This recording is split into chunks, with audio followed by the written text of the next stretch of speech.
Welcome to the Comics Coffee Metal Podcast, episode 178. Greetings and welcome to the Comics Coffee Metal Podcast. I'm your host, Don Cardenas, and today I'm pleased as punch to have back for the third time and first time on video, the amazing Bobby Torres from Frightbox Recording. Bobby, thank you so much for coming back on. Well, dude, thanks for having me. I've actually been nostalgic for coming back on because it's funny. I was thinking I think I was on in 2020. I remember it was like, beginning-ish towards the beginning of the pandemic. Yeah.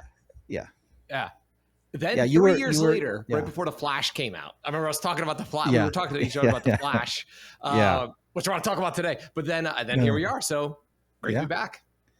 Yeah, you were what was it? Episode 40 something, and then like then I think like 130. Was it 130 something?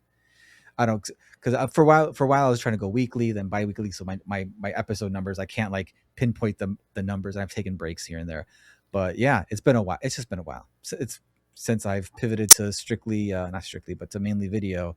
Yeah. It's been that long. So, but Bobby, you have Frightbox Recording on YouTube. You're a music, engineering producer. You're in the midst of a, like, dare I say, just like epic studio build in your house. Yes. And I always enjoy your videos as I weave in and out of recording and doing things. I'm back weaving in this year with a bunch of different stuff I'm trying to do. So I'm always like having to go back. Your videos are a great resource for me to go back, and because I'm definitely someone who it's probably the ADHD, it's probably the collector thing in me, but like I plug in hoard. Oh, it's not, it's not like I'm paying all this money. Yeah. I'm a free plug-in hoarder, or budget plugins. I have some amazing, great paid plugins. Like I always go back to it. The neural archetype Gojira X. Yeah. It's become standard now. It's such a good plugin. Yeah. You can't really get much better than that. Yeah. But I've really fallen in love with a lot of like stuff from Audio Assault. And they're Mexican based plugin company, and their stuff is just like, I mean, it's hard for me to argue like a great sounding like Angle clone for like $5. Like it's just like but through your videos, because you have a really good philosophy, you have to just keep it simple. Stick with the thing. And those are things I'm definitely like have been listening to and trying to instill, but like I'm really forcing myself. Like there's a project I'm working on right now where like I chose the guitar tone. Like that's the guitar tone for the project. I'm not wavering. I'm changing it. Once I have the performances down, it's printed. Yes. It's printed. It's done. And then I move on. And then I work with everything, and still. So like that's something I, if anyone's interested in recording, like it's just like the bare minimum of like just watch all of Frightbox Recordings videos. It's such a solid foundation of things that to get you confidence in what you're doing and all that, because there's plenty of rabbit holes you can go down, and there's lots of little tricks in here and stuff I still want to learn and working on things and all that. But there's just getting it's walking before running and stuff like that. Even so much like really finding out like what sounds you like and stuff like that, because I learned, at least through what you kind of talk about, is finding like the right like cab impulse that I like. Massive. And my favorite, like I keep coming back down to, I have plenty of free ones, I have some paid ones, and they're all great, and none of them sound bad. It's just why I like, and it's the Ola Englund, the one cabs that he put out. That he recently updated, and because I just like his tone when he does things, so I like, that's what I gravitate towards. But you also have some really great ones too. That whenever I'm testing something, like it's the Ola ones, it's your pack, the Octo Pack. Oh yeah, I forgot about that. Yeah, that you put out or offered for free for people, and then there's some Jens Bogren ones. Ones. Dude, his are awesome. Like it's like they all sound good. It's just like, what flavor do I want?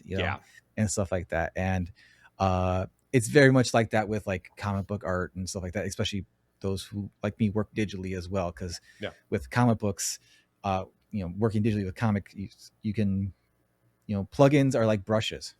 Yeah.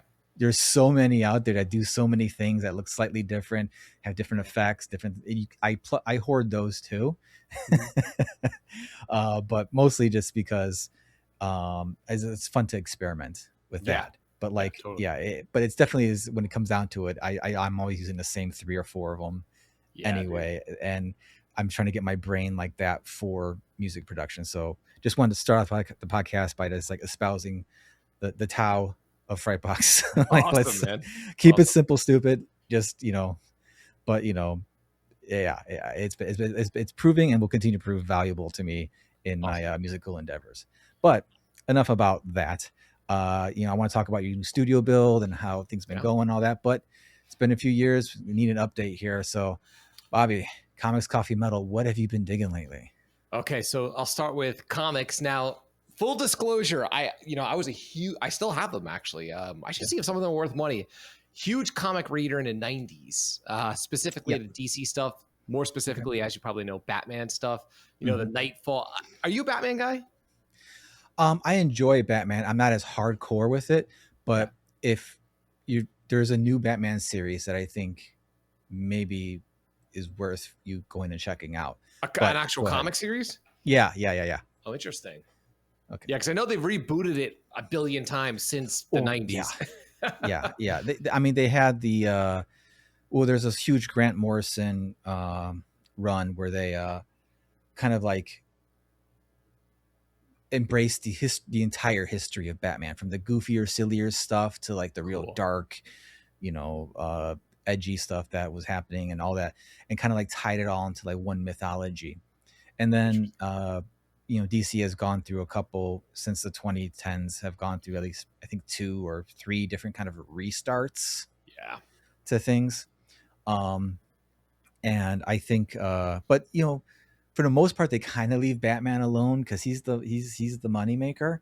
So they don't really affect things too much. I mean, one of the more recent reboots was not more recent, one of the more like longer standing reboots was the New 52, and that was with Scott Snyder and Greg Capullo from you might know from Spawn and X-Force in the 90s, just absolutely killing it on Batman for a good long while. And that's kind of like taking it. But that writer Scott Snyder has, since there's a new an alternate universe called the Absolute Universe, and Absolute Batman. Like, I've been hearing about this book for months and months and months. People saying, "Oh, it's so fucking good." And I'm definitely one of the types of people who are like, okay, I'm glad to hear that people are saying that's good, but I'm also like, it's going to put some unreasonable expectations on this book for me. Yeah. And it did not disappoint. It was good. Is that good? Yeah. The premise is essentially, what if Batman wasn't rich? Oh, that's interesting. And like all like his like rogues gallery are kind of like all his friends he was growing up with as an orphan and all this stuff. And so it's definitely, it's not like, grounded 100% realistic. What if Batman had no money? Because he still built like a fucking tank. And the villains are just like their version of Bane is just fucking insane. But yeah, they just released the first trade for the first few issues, the first collection. So either digitally or physically, I highly recommend it, just because it's just, a really great way to redo Batman, but it still feels like Batman. That's awesome. Yeah. That's cool. So, I'm behind, man, because like the 90s, the Nightfall era, like pretty much when Tim Drake was like first became Robin, 90s, I don't know, the early 90s up until like the late 90s. 94, something like When Batman had his back broken by Bane, which is funny. I just found out today, actually. I didn't even know this, that they're actually putting out, I think, an animated movie on Nightfall. That's awesome. Excited to see that. Yeah. I forget who's doing the voices and all that, but it was definitely like, I saw that they're doing that, and I was like, wait, they haven't done that yet. Yeah, animated. I'm shocked, I was like excited. And it's kind of cool to see, because there's been lots of great Batman animated stuff that's been out, including the 90s series, who's that's classic. Like saying Black Sabbath was great. Like, yeah, of course. Yes. Batman animated series of the 90s. But it's kind of cool to see like, oh wait, like some of the stories and stuff that I read growing up are now becoming adapted Yeah. many years later. And it's the same, like I feel that excitement with like the Nightfall thing, but also like X-Men 97, huge. I don't know if you watched any of that reboot or the revival, I guess it is, on when that came out 2 years ago. It was recent because it's funny. Yeah. The last band I did in the studio before I started building my new studio, the singer was telling me that he was all about I guess it was kind of new at the time, X-Men 97. It's like is it a continuation from the original show? Yes, it's a continuation from the show. Many of the voices are back. Wow. The animation is great. The story, like the season was just really awesome. And the second season, it took a long time to come out, but it's coming out this summer. And they're going to be getting into some of the Age of Apocalypse stuff, like not to spoil anything too, but like they're going deep into like the 90s stuff. It's awesome. And a lot of the storylines are kind of like, I don't know how big of an X-Men fan you were in the 90s, but that was my bread and butter. Yeah. They're, kind of like mixing and matching some of the stuff around and making it fit, but but they're doing it. So I'm just really excited for it. That's awesome, man. And, so it's like, I kind of thought like I'm like, am I too old to be nostalgic about things? Hell no. And I'm like, no, I'm not. No I'm way. definitely not too old to be nostalgic about things. It's kind of funny when it just like it grabs you and brings you back in. Yeah, dude. To all that. Like even with even like revisiting some things, because like I finally showed my kids the first Ninja Turtles movie from 1990. Oh, dude, I recently watched that maybe like 3 years ago, and it's still good. Yeah, and I'm watching it there, and I'm just like looking at my kids and look, and my son was kind of like, he's kind of in and out on that stuff. Yeah, but my daughter was just like locked in. She was into it, and we had seen the more recent animated Mutant Mayhem one in theaters, and she really liked that. Yeah, but I'm like, oh, do you want to see this? Is the one I saw when I was 8 years old in the theater and all that. Yeah, dude. And they're like, yeah, sure. And then I forget how it's a little more violent. Dude, I always thought of it as a combination of the cartoon and the actual comic. Mm-hmm. You know what I'm saying? Like it's like a halfway point. Like it's obviously not as violent as the original comic, but it's also not as cartoony as a cartoon. It was, dude, it was well done, man. How do you feel about? Did you show her Secret of the Ooze or the third one, or did you guys kind of stop after the first one? I'm trying to, like when it's been like today was a rainy day here, and I think another storm's coming, so if I have to like pause and shut my windows. Yeah, let's go. But on rainy days, I've been trying to show them, more movies and stuff like that, and kind of because they've, it's taken them both a while to like want to sit down and watch movies. I've been hearing that about kids now. I have a nephew. Yeah. So like my girlfriend has nieces and nephews. I heard kids don't watch movies like we used to. Is that true? No, and it's just how things are formatted for them now. Like we didn't have a choice. Yeah. Like if we were looking on the TV, like we couldn't pick what we wanted to watch. We had to be there when it was on. If we're lucky to have a VCR that actually worked at the recording time you set it for.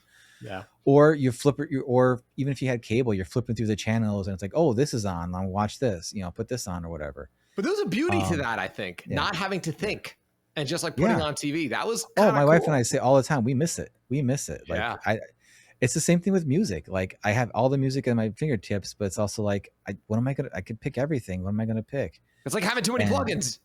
Yeah, exactly. What am I going to pick? Got to keep it simple. Keep it simple, man. But no, we've been making our way through the Sonic movies. So we did Sonic 2 today, just because my son's a big Sonic fan. So, and he's okay-ish at movie theaters. He gets a little, but because we took him to Masters of the Universe, which was great. How was that? By the way, I thought it was great. My daughter loved it because it was her first movie with a bit more fighting and violence. Yeah. And my son was just kind of bored out of his mind, except for the fighting scenes.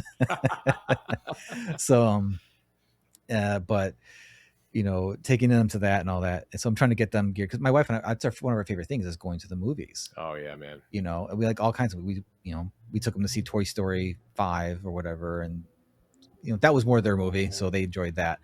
But my daughter really wants to see the next Godzilla X Kong movie when that comes out next year. I didn't know there was a new And Godzilla. Like, is that a animated or is it like a live action? no, the live action one, because there's the MonsterVerse, they call it. So there's Yes. the Godzilla 2014, King of the Monsters, Skull Island for Kong, Yep. and then Godzilla versus Kong, then Godzilla X Kong, the New Empire, and now it's Godzilla X Kong Supernova. I didn't even know this existed. That's crazy. It's supposed to be like a space Godzilla version or something like that. Cool. So she's taken to the kaiju's, the kaiju love. So I'm trying to get her up, but yeah, I'm trying to get and I'm also introduced to movies from when I was younger.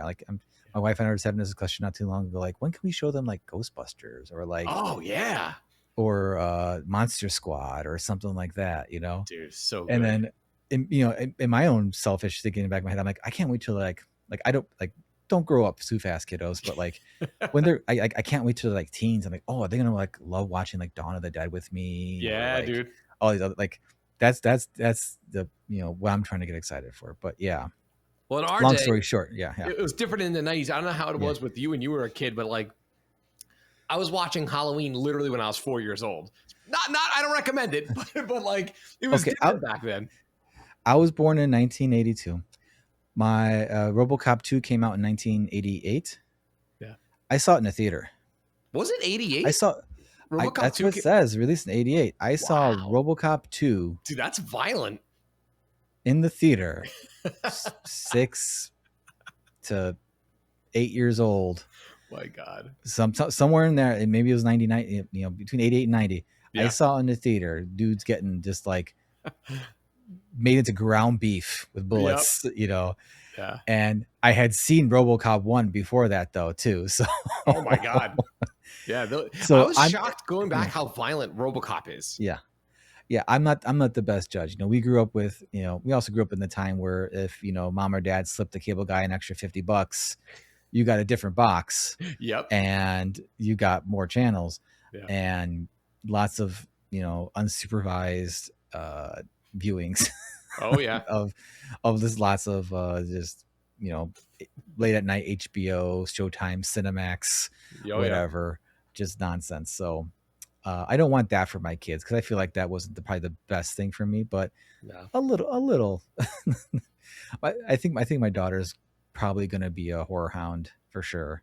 You think so? She loves Halloween. She loves scary things and stuff like that. So I think she's definitely going to lean into that. So, but anyway, yeah. So nostalgia is great. It's fun to have like fun nostalgia. Yeah. Because I don't mind when they change things, when they do different things or whatever. And it's kind of nice to have that hit of it back. So, like Michael Keaton coming back as Batman. Exactly. In the Flash. So, like I said, last time we talked, the Flash was coming out. Did you actually end up watching it? Dude, I saw it in theaters 4 times, something like that. Okay. Obviously, I really don't care about. I'm a DC fan, but I'm not a fan of where they took. I felt like they could have done way better with the whole DC universe, cinematic universe, whatever. So The Flash wasn't a terrible movie per se, but it was so great to see Michael Keaton back, and I just wish they did a Batman Beyond. I just wish they did a full-on Batman Beyond with Michael Keaton, Tim Burton. That would be great. But the best scenes were with Michael Keaton, and it was well done. The movie wasn't great, but the Michael Keaton scenes were great. And surprisingly, for a guy in his 70s, I thought he did a great job as Batman. Still, I was kind of shocked. Actually, it was good. Nice. Yeah, I've seen a good portion of it here and there. I haven't actually sat down just because there's a lot of I just haven't had a reason to, I guess. I was not a DC. I was a Marvel guy growing up, but I was never anti-DC. Like I love the Batman movies. Hell, I think I even went and saw Steel with Shaq. Oh my God. Like I was just a fan of like, oh, they're making a movie of the superhero. Oh, okay, let's go check it out. But was it even related? Was it even closely related? No, it wasn't tied into anything at all. It was just a name and like the outfit. Yeah, pretty much. Yeah, I mean, the story was John Irons builds the suit. There you go. Yeah. But I was excited because when the original DCEU was starting, because I'm like, oh, I like Zack Snyder's work. Yeah. He could do cool. And I know there's a whole lot of unfortunate internet discourse still with the fans of that franchise. Like, I thought a lot of things were cool. I thought there's a lot of things that I could do without. I agree. the way they were doing. There were some really good elements of it though. Like and yeah, like, again, I'm not the Superman purist, but I'm also like, there's things they could have done better, I think, that would have felt more true, but still kept the version you're trying to tell. But whatever, it was a story to tell. And then, the Justice League movie was trash. And then I saw the Snyder cut when they put that out. And I'm like, this is still not something I'm really ever going to go back to. Yeah. But I enjoyed that a whole lot more. I felt like there was more care and attention to what this, like, even if I didn't care for the story they were trying to tell, I was appreciative of what they're putting into it, as opposed to the Joss Whedon butcher job that the theatrical release was. So I think that really kind of soured me on wanting to go see Flash or going back to it or whatever. And then, even though I hear the Aquaman films are really fun too, I'm like, I should go check those out. But I'm like, I don't know. Also, movies, please stop being like 2.5 hours. Oh, I know. You don't got to do all that. Like, movie budgets are ballooning out of control. Hey, cut like 45 minutes, bro. Like, we get it. Like, I was excited at first when like superhero movies were getting longer. I'm like, oh, great, more time with the thing I love. Yeah. But now there's so many of these things I love. Like, you don't need to do this. You don't need to do this, guys. Save yourself the trouble. Yeah. But that said, like, if they put out an X-Men movie next year that's 4 hours, I'm going to be there, my ass in the seat. So I don't know. Are they rebooting? I'm just curious because are they still like, what's going on with X-Men on film? Well, so Marvel finally has everything back. Disney, they have all the rights to everything except for Spider-Man, of course. It's still shared with Sony. But they have all the X-Men characters back.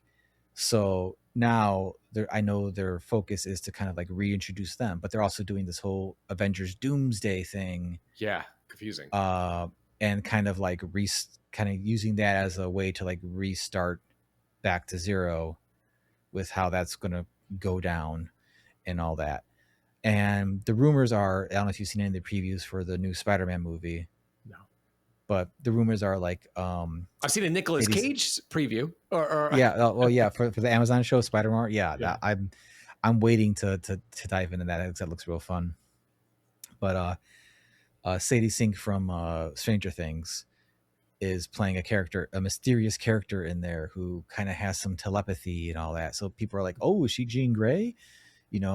And I personally don't think that Marvel is going to be like, yeah, let's put, one of our biggest mutants in a Sony Spider-Man movie to debut her. But they might. I don't know. Yeah, who knows? There's other characters. But the people just see red hair on a character and they're like, oh, it's, Jean Grey or Mary Jane or, yeah.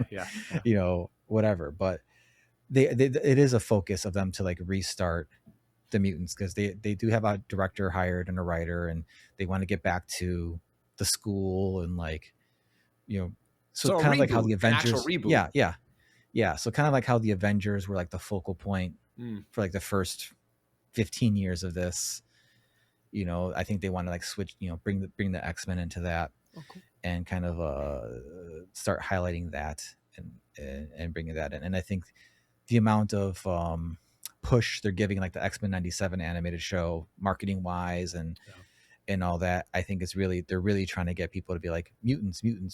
Yeah. Prime. Like, this is and so there's 1,000 million rumors about who's going to play who's going to be what, but nothing's official yet. So, but yeah, it's definitely their I would, I think from Kevin Feige himself, like that's their main focus is getting the mutants going after Avengers Doomsday and Avengers Secret War come out in the next couple years and do all that. And me, I'm just like, oh man, I love it. I'll probably go see it, but I'm also tired. Yeah, dude. Well, let me ask you this, because I'm mainly a Batman DC guy, but I was tracking this band and the guitarist was like, yo, have you seen Daredevil? This is like when Daredevil first came out on Netflix. And I'm like, and I of course fell in love with it. Are you fan? Have you watched the new series? Oh yeah. So for sure. Good. Yeah.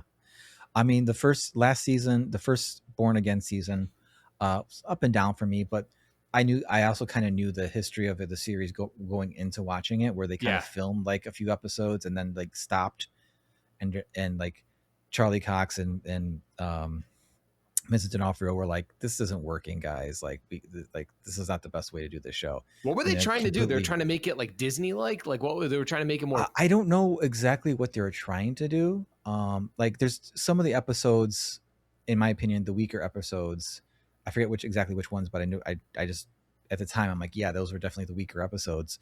Were the ones that were still leftovers from that first version. Oh, interesting. But like this next season was aside from a couple hangups and still pissed that spoiler, Foggy's dead.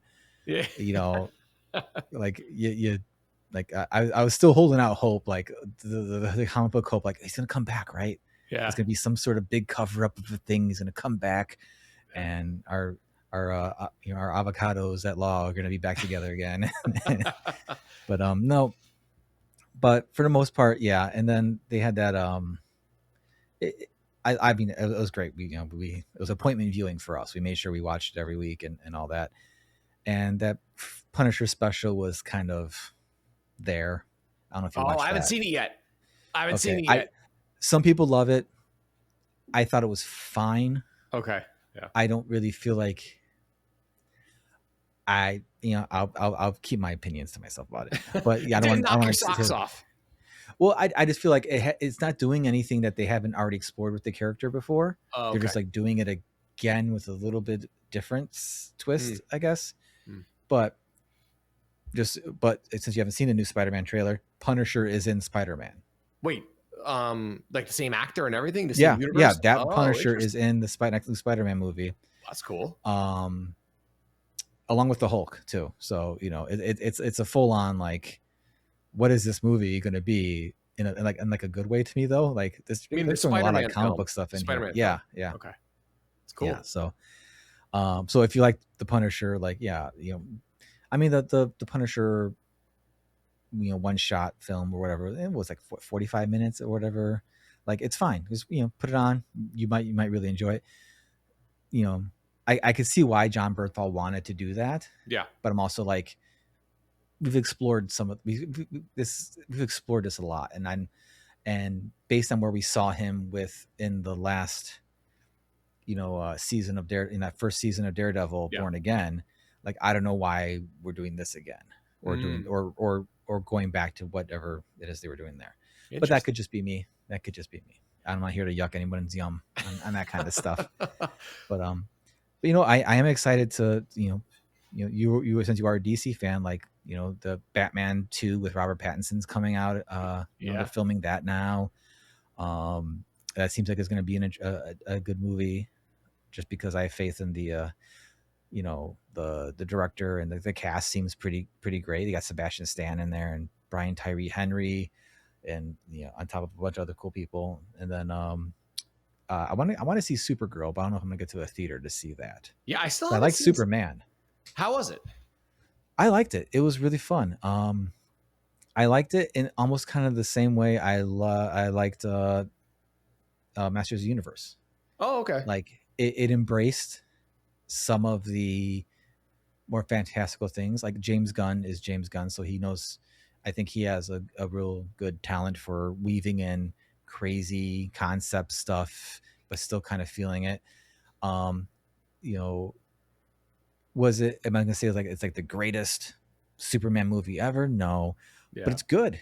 It's really good. It's really fun. Probably the best Lois Lane, I would say. Oh, interesting. Since Margot Kidder in the original ones, and then David Cornsweet. He's a great Superman.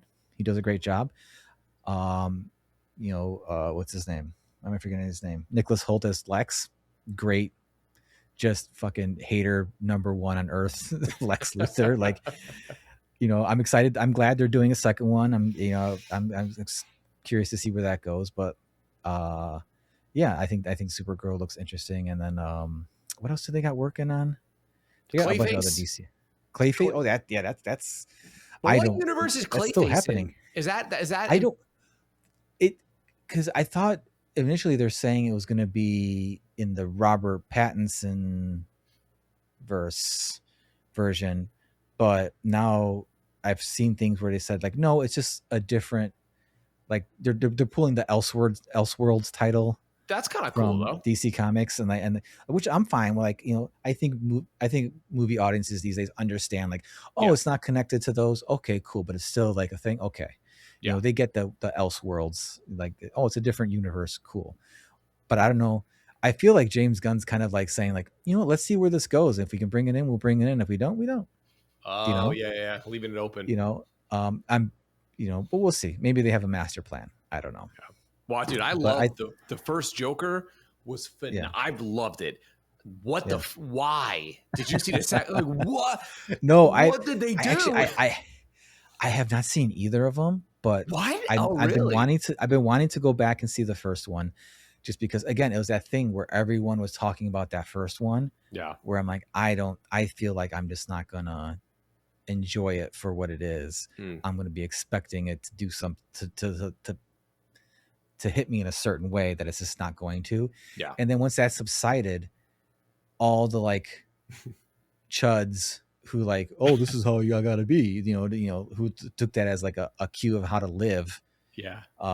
Were like, that's probably for me being too online too and seeing a lot of that crap. But like, I'm like, oh, no, thank you on that. Yeah. And now I think enough time has passed. Don't watch the second one. Yeah, I heard that's one thing I've heard is so much. But I also heard like there was no reason to have a second one. There's literally no. I still cannot believe they can. This is my opinion. I thought the first one was amazing. Maybe because I'm a huge fan of like older cinema, like that late 70s, early 80s, grimy kind of feel, and I've been wanting like a Batman, like some kind of Batman movie that's in that zone. I either want a Batman movie that takes place in the 70s or 80s or in the 50s. That's like what I've always wanted. And this is the closest thing I'll ever get, but I just thought it was very well done. And then, dude, like the second one, I thought they were going to do, because it was done intelligently. I thought the second one was going to be just as intelligent. And it was like you just said, it was just, it felt completely pointless. Completely pointless. Yeah, and I guess it being like a half musical or something. Yeah, I don't know what they were. I mean, it worked in certain scenes, but it's just like they undid. In my opinion, they undid all the stuff they did in the first one. That should have been a one and done. That should have been the first one, and that's it. That's my opinion. I mean, you kind of wish, like, because I think you are far from being alone, and there's actually if I can find out who did this many years ago, a comic book artist kind of did some like renderings of like what a 70s Batman movie would look like. Oh, really? Yeah, and kind of that aesthetic and all that. Dude, I'll have to look it up. I don't know if it was like based on a concept that they were kind of thinking of doing, because if I recall correctly, it was around like the mid-ish 2000s before Batman Begins came out. Oh, that's so it could have been in that time where they're like, what's their next Batman movie going to be? What's that going to look like? And just throwing out ideas. Or it could have been someone just, here's what would be cool. I'll have to check it out. I think it was Francesco Francavilla was the artist who did that. It might have been after all that too. Time is weird. Yeah, especially at this age, everything just blends together. Yeah, it's like, before you came on, like I was just scrolling through YouTube, and I'm like getting like live videos of like Metallica during the Saint Anger era, and I'm like, that feels like yesterday that they that they put that on, But they're younger than we are now. Yeah, which is crazy. How insane is that? Like watch it, I'm like James is like in his mid-30s. He was like, during Saint Anger, he was like, I think when the record came out, he was like 41 or something. But like while they were going through all that, he was in his late 30s. Yeah. Yeah, it's like, oh geez. Yeah, it's weird. But that would have been like a perfect segue to get like that era of a Batman movie. Like, I but whatever. Well, there was God, I can't remember. They were gonna do sort of like a low tech, funny enough, like a poor Batman. I can't remember the director or the writer. There was a real project that was on the table at I guess Warner Brothers that was going to happen, and then it kind of turned. Then it became Batman Begins eventually. Was it Darren Aronofsky? Yes, he was going to do because he was really circling around doing Batman for a while. It was weird. I mean, Darren Aronofsky. Yeah, I think it's also because like kind of like to circle back and like tie in the whole idea about nostalgia and like, how I'm just happy to like, that some of the things that I enjoyed are getting like some fresh coats of paint and really enjoying. Yeah. But I'm also at the age where I'm like, I'm not so like, the things I love are the things I love, and they're not going to change. Yeah. So if you want to do something new and just kind of fucked up and weird with that IP or property, let's try it, man. Let's see what sticks. Totally. And I don't know if it's just because, that's how my taste in music is too. Like I love a band, but if like they have an album that's like, we went kind of, we're going way left field, like it's the best. Okay, I don't have to like, it's not going to change the songs I liked 2, 3, 4, 5, 10 years ago. Yeah. And then who knows, maybe if I don't like it now, over time I'll learn to appreciate it, which happens to all of us for all kinds of things. Oh yeah. So yeah, I think it's gonna be really interesting. It's a real interesting time in like, I think just in music and in movies and in all kinds of creative spaces. Even removing the slop AI trash. Oh my God. Component to everything. Just the fact that, there has been no easier time for anybody to make something that sounds reads reasonably professional and get it out there than ever before. Yeah. And it's kind of interesting to see, what people do with that. And it's been interesting to see people kind of like going back to like, wait, this is too easy. Dude, there's a lot to unpack here, man, because I've had, oh my God, I don't even know where to begin, but I'll say this much.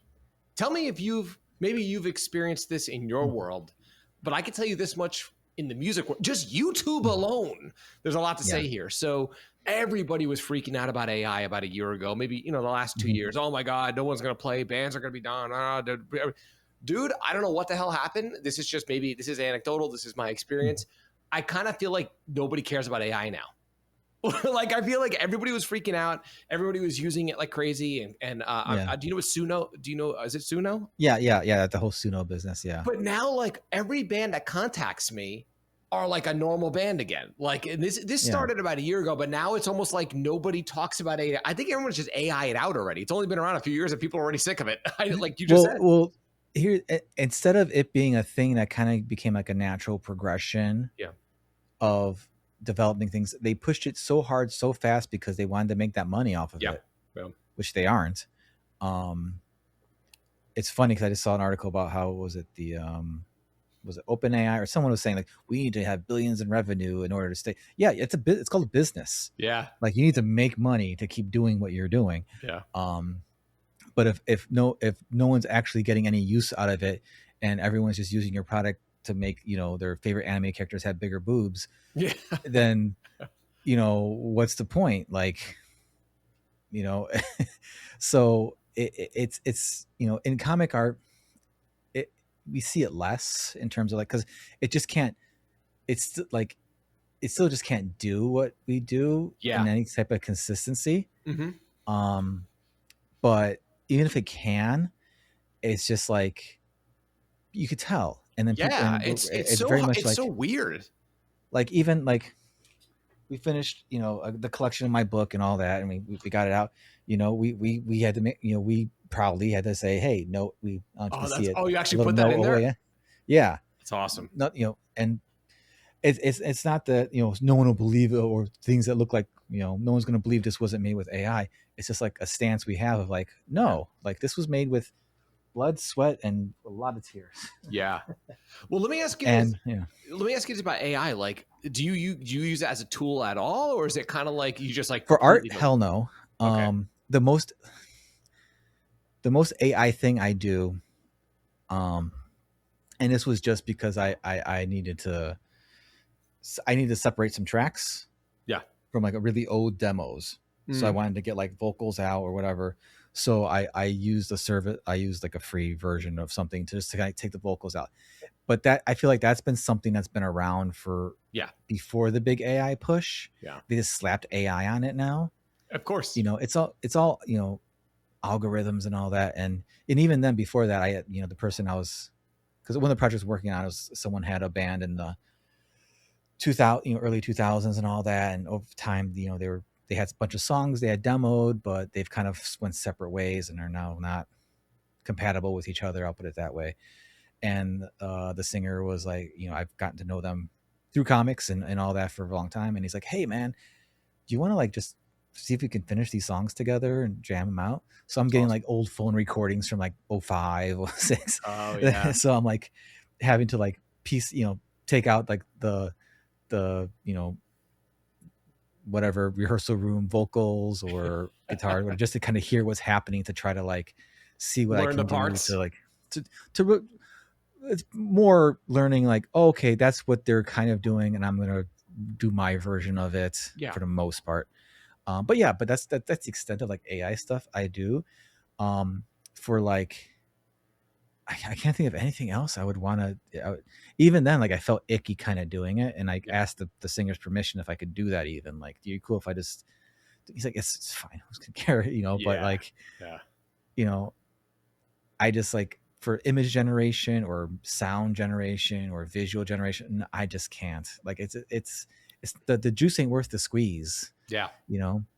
Because even if we take apart the creative moral objection I have to it, the actual real life consequences of using these services and the waste they produce is like, why? Yeah, it's insane, dude. I just don't, and this is not a new argument for me, but like, I just don't understand why so many AI things are like, let's do the fun thing. Let's have the computers do the fun thing. Yeah. Like why? Yeah. Like, oh, this levels the game. Anyone can be an artist now. Anyone could be an artist anyway. Yeah. Like, good point. I certainly don't feel, I certainly don't say I was ever born with any innate talent. Everything as good as I've ever gotten has all been through practice and stubbornness. Yeah, dude. 10,000 hours. Yeah, and any creative person will tell you that, any guitar player, any, and I feel like since that, it never really caught on with the creative communities in any meaningful way, because now you're just, as they say, slop out there. But now it's, becoming this thing where just in general day-to-day life, it's got just horrific consequences. Yeah. Not to go down a negative rabbit hole, I think, but like just the abuse of image generation for young kids. I'll leave it at that. Much less in the political aspects, like, or videos or whatever. Like, how many times have people shared like someone saying, "Oh, this, my so and so relative saw some, anti this video." I'm like, that's AI. Like, well, they still have a point. Like, that's not real. Like, I know. And it's like everything now. Like, I feel like most of social media is AI now. Yeah, and it's, I've been off Twitter for a couple years now. I held on for a little bit after dipshit bought it, but after but it just got shittier and shittier and shittier, and I just don't feel good on this platform, and it sucked. But it just, social media is such a different place. Even Instagram is this, it used to be so much fun, man. Like, even Facebook used to be fun. Now it's I mean, I use it for my business, obviously. I think you do the same. Like, but I used to see like my friends' posts, my family. Now I go on there and it's like ads, AI slop. Although some of it is Batman AI slop, so it's kind of fun. But here's my opinion on AI. This is just my opinion. I know very little about this. I feel like in our world, right, in the creative space, it could be a solid tool. Like for, for example, with song, I don't actually use it for music at all, but I've heard of people using Suno for like songwriting ideas, but they don't use it in their real production. Like, they'll give it their demo and it'll kind of spark, kind of like, do you use Easy Drummer? Yeah. Okay. Yeah. So like, how you could drag MIDI in and you could like, that's how I think of AI as a tool. It's like, it'll spark an idea, but you're still doing all of the work. You know what I mean? It's almost like a partner. And that's how, like Easy Drummer, I'll just drag random loops in, start writing with the guitar player. And like, obviously I didn't write those loops, but the loop will make him come up with something, and then we change the loop, and by the time you're done with it, it's not even the same thing that Easy Drummer spit out. To me, that's what AI could be useful for as a tool. Or you could use it to literally make stuff for you, but it's always the most generic, obviously AI thing in the world. And even if you can't tell it's AI, it almost always doesn't, it's never anything remarkable ever. You know? So that's my take on it. That's why, and honestly, dude, I think it's not that exciting for a lot of people. Even like, it's slop. I don't know how else to put it. It's, you know, I think, no, I don't wholly disagree with what you're saying, because I think I had this conversation with someone before on the podcast, but actually that episode never got, I don't think the video got released, but the, you know, it was a comparison. I used that comparison of like Easy Drummer versus AI, and in my defense of like why, you know, even then it's still not really a fair comparison, because someone went in and programmed and played that MIDI. It's true. It's true. You know, someone performed that. It came from the mind of somebody, of a human, and you're using that person's efforts to do that. Willingly and legally. It's true. You know, I don't know where Suno's pulling her stuff from. You know, and there's, you know, it is conflicting, because if I think of like, in terms of like, even for like art, say there's a cartoonist who's getting older, but they still want to keep producing, but they can't produce at the rate they want, the rate they need to, or whatever. And if they had the ability to like feed their work into their own personal database and to help generate and make their lives easier and do that, or, you know, someone with a disability who can't do what they were doing before or whatever, I could see benefits to that for sure. Because, you know, it, as long as it's not the end result. You know? Exactly. As long as it's not a plug and play thing, like it spits it out and you release it. That's where and if like, I don't know how Suno works. So like, but like you know, if I had like 4 or 5 riffs, and I'm like, oh, these riffs, you know, how can I put these together into a song? And it gives me some arrangement ideas or whatever. I don't see a problem with that. But if it's like generating new ideas for me, or like I, you know, I could see where someone would be like, oh, okay, cool. Like that's kind of like giving inspiration or something. But for me, it kind of feels like, well, you're doing you're doing the creative part, and I don't want that. That's just me being very specific though. And it also all falls under the like, well, creatively and morally, like there's areas where I think you could find uses or find some sort of specific like gateway to like, okay, this is a possibility, like this is cool use of this technology, useful. But then I always have to go back to well, what's the overall like is this the same kind of stuff that's polluting water? I know, man. That's because no amount of helping me arrange a song is worth polluting a single bottle of water. You know. And it's so true. It's like, I agree 1,000%, man. It's gonna be, I don't know where this is all gonna go. It's crazy. It's, and you know, the funniest things to me is like, I know people are just AI it out because they just slap AI on everything. There's one tech YouTuber I follow, David Does Tech, and he's had a short where he's like, oh look, you know, my dishwasher has AI. And like, look at this, you know, it's like, why does this have AI? What? And it's not even like, and they're calling everything AI for shit that's been around for dozens of years. Marketing. Like they're, you know, they're like, oh, first AI powered game. Like, no, you're just, it's just RNG and it's just algorithms and it's all coding. Like you're just slapping the AI label on it. And, you know, I see potential in AI for things that require massive amounts of data to be compiled and checked, and like that's amazing. Like for in the medical fields and things like that, like that makes science, using these these learning models and stuff. Like I understand how like crucial important that is. I don't need to see Will Smith eating spaghetti. Like Oh, I don't care. Like, and I think it's like getting what old to everybody too. Like it is. It's just annoying. And yeah, you know, and I think you've seen it. I don't know if you've seen this. I've been on a tiny bit of a social media break this month, but you know, I was seeing a lot of commencement speeches with yeah. people, with a lot of kids, like a Oh, lot of the dude, it speakers warmed my talking about soul. AI, and then just getting booed and like And these people are like wondering why. It's like, I mean, because you're yeah. telling them they're not going to have a job. Like, isn't that common sense? They Yeah. just graduated. You tell them they're not going to have work.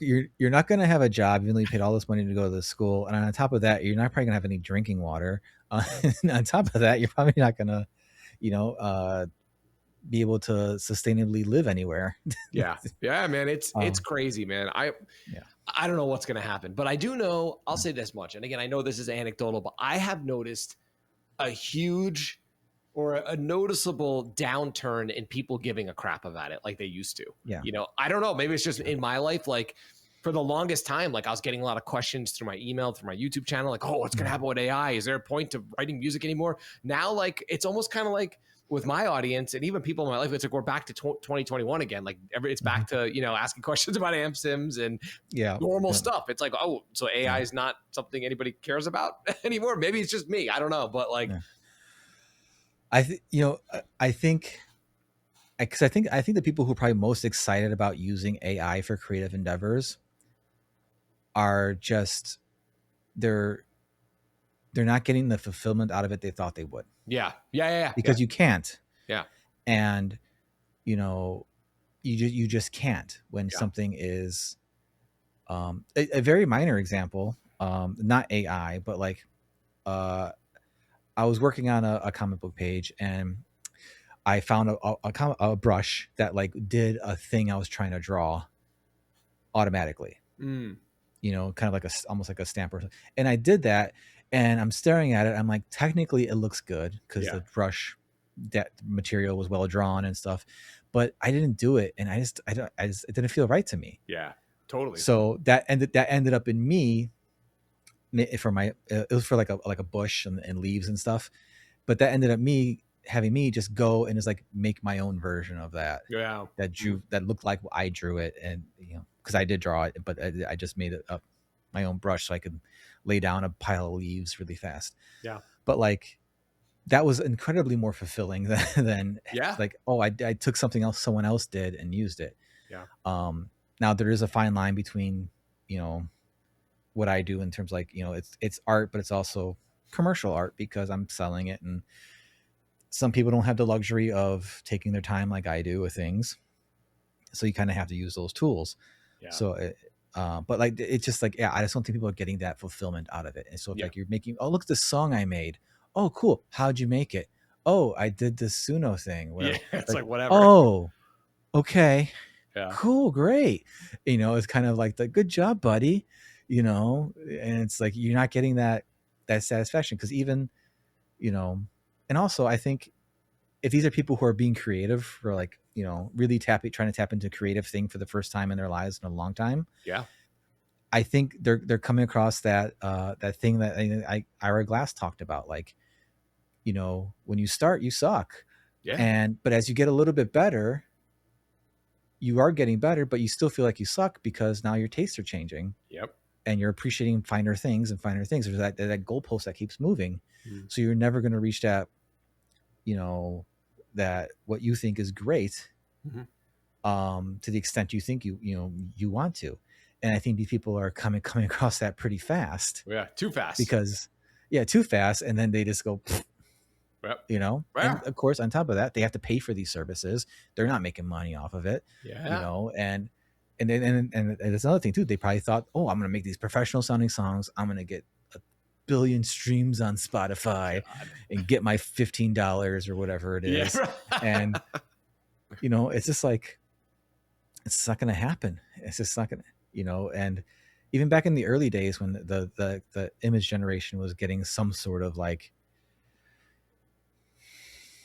quality, quote unquote, quality look to it. You know, I was seeing posts from concept art leads and stuff like that saying like they were told to hire people who are using AI, and these people suck because they can't give they can't change anything. Mm. They give you an image. Okay, can you change this? Can you? Because that's all, half of any type of art is like, and that includes music or whatever. It's like Yeah. it's never finished. It's just a bandage. Yeah. A That's deadline comes, or you never show it to anybody. No. So things are always in flux and always changing. There's always things you can tweak, and you can't do that with the same image. And there's no layers. There's no, and when I speak of art with layers, like digital art, it's kind of like tracks with music. Yeah. You can't change. You can't like, just slightly EQ the guitars a little better on this. You can't change the layer. You can't change this specific thing. So yeah, it's. I think it has its place. Like it's always going to be. I mean, I'm assuming it's going to be used for like background stuff. Pretty much generic shit. Like whenever you have a generic. Mod, say the S word on here. Oh, you can swear as much as you fucking want to. especially when it comes to AI. No. So with AI, man, I really, a couple thoughts here that come to mind is that, maybe I'm just telling myself this, but I really, let me give you an example, man. So I'm all over the place, but there's a point to this. So I think for, let's say you had like a car commercial, it's probably gonna be AI music.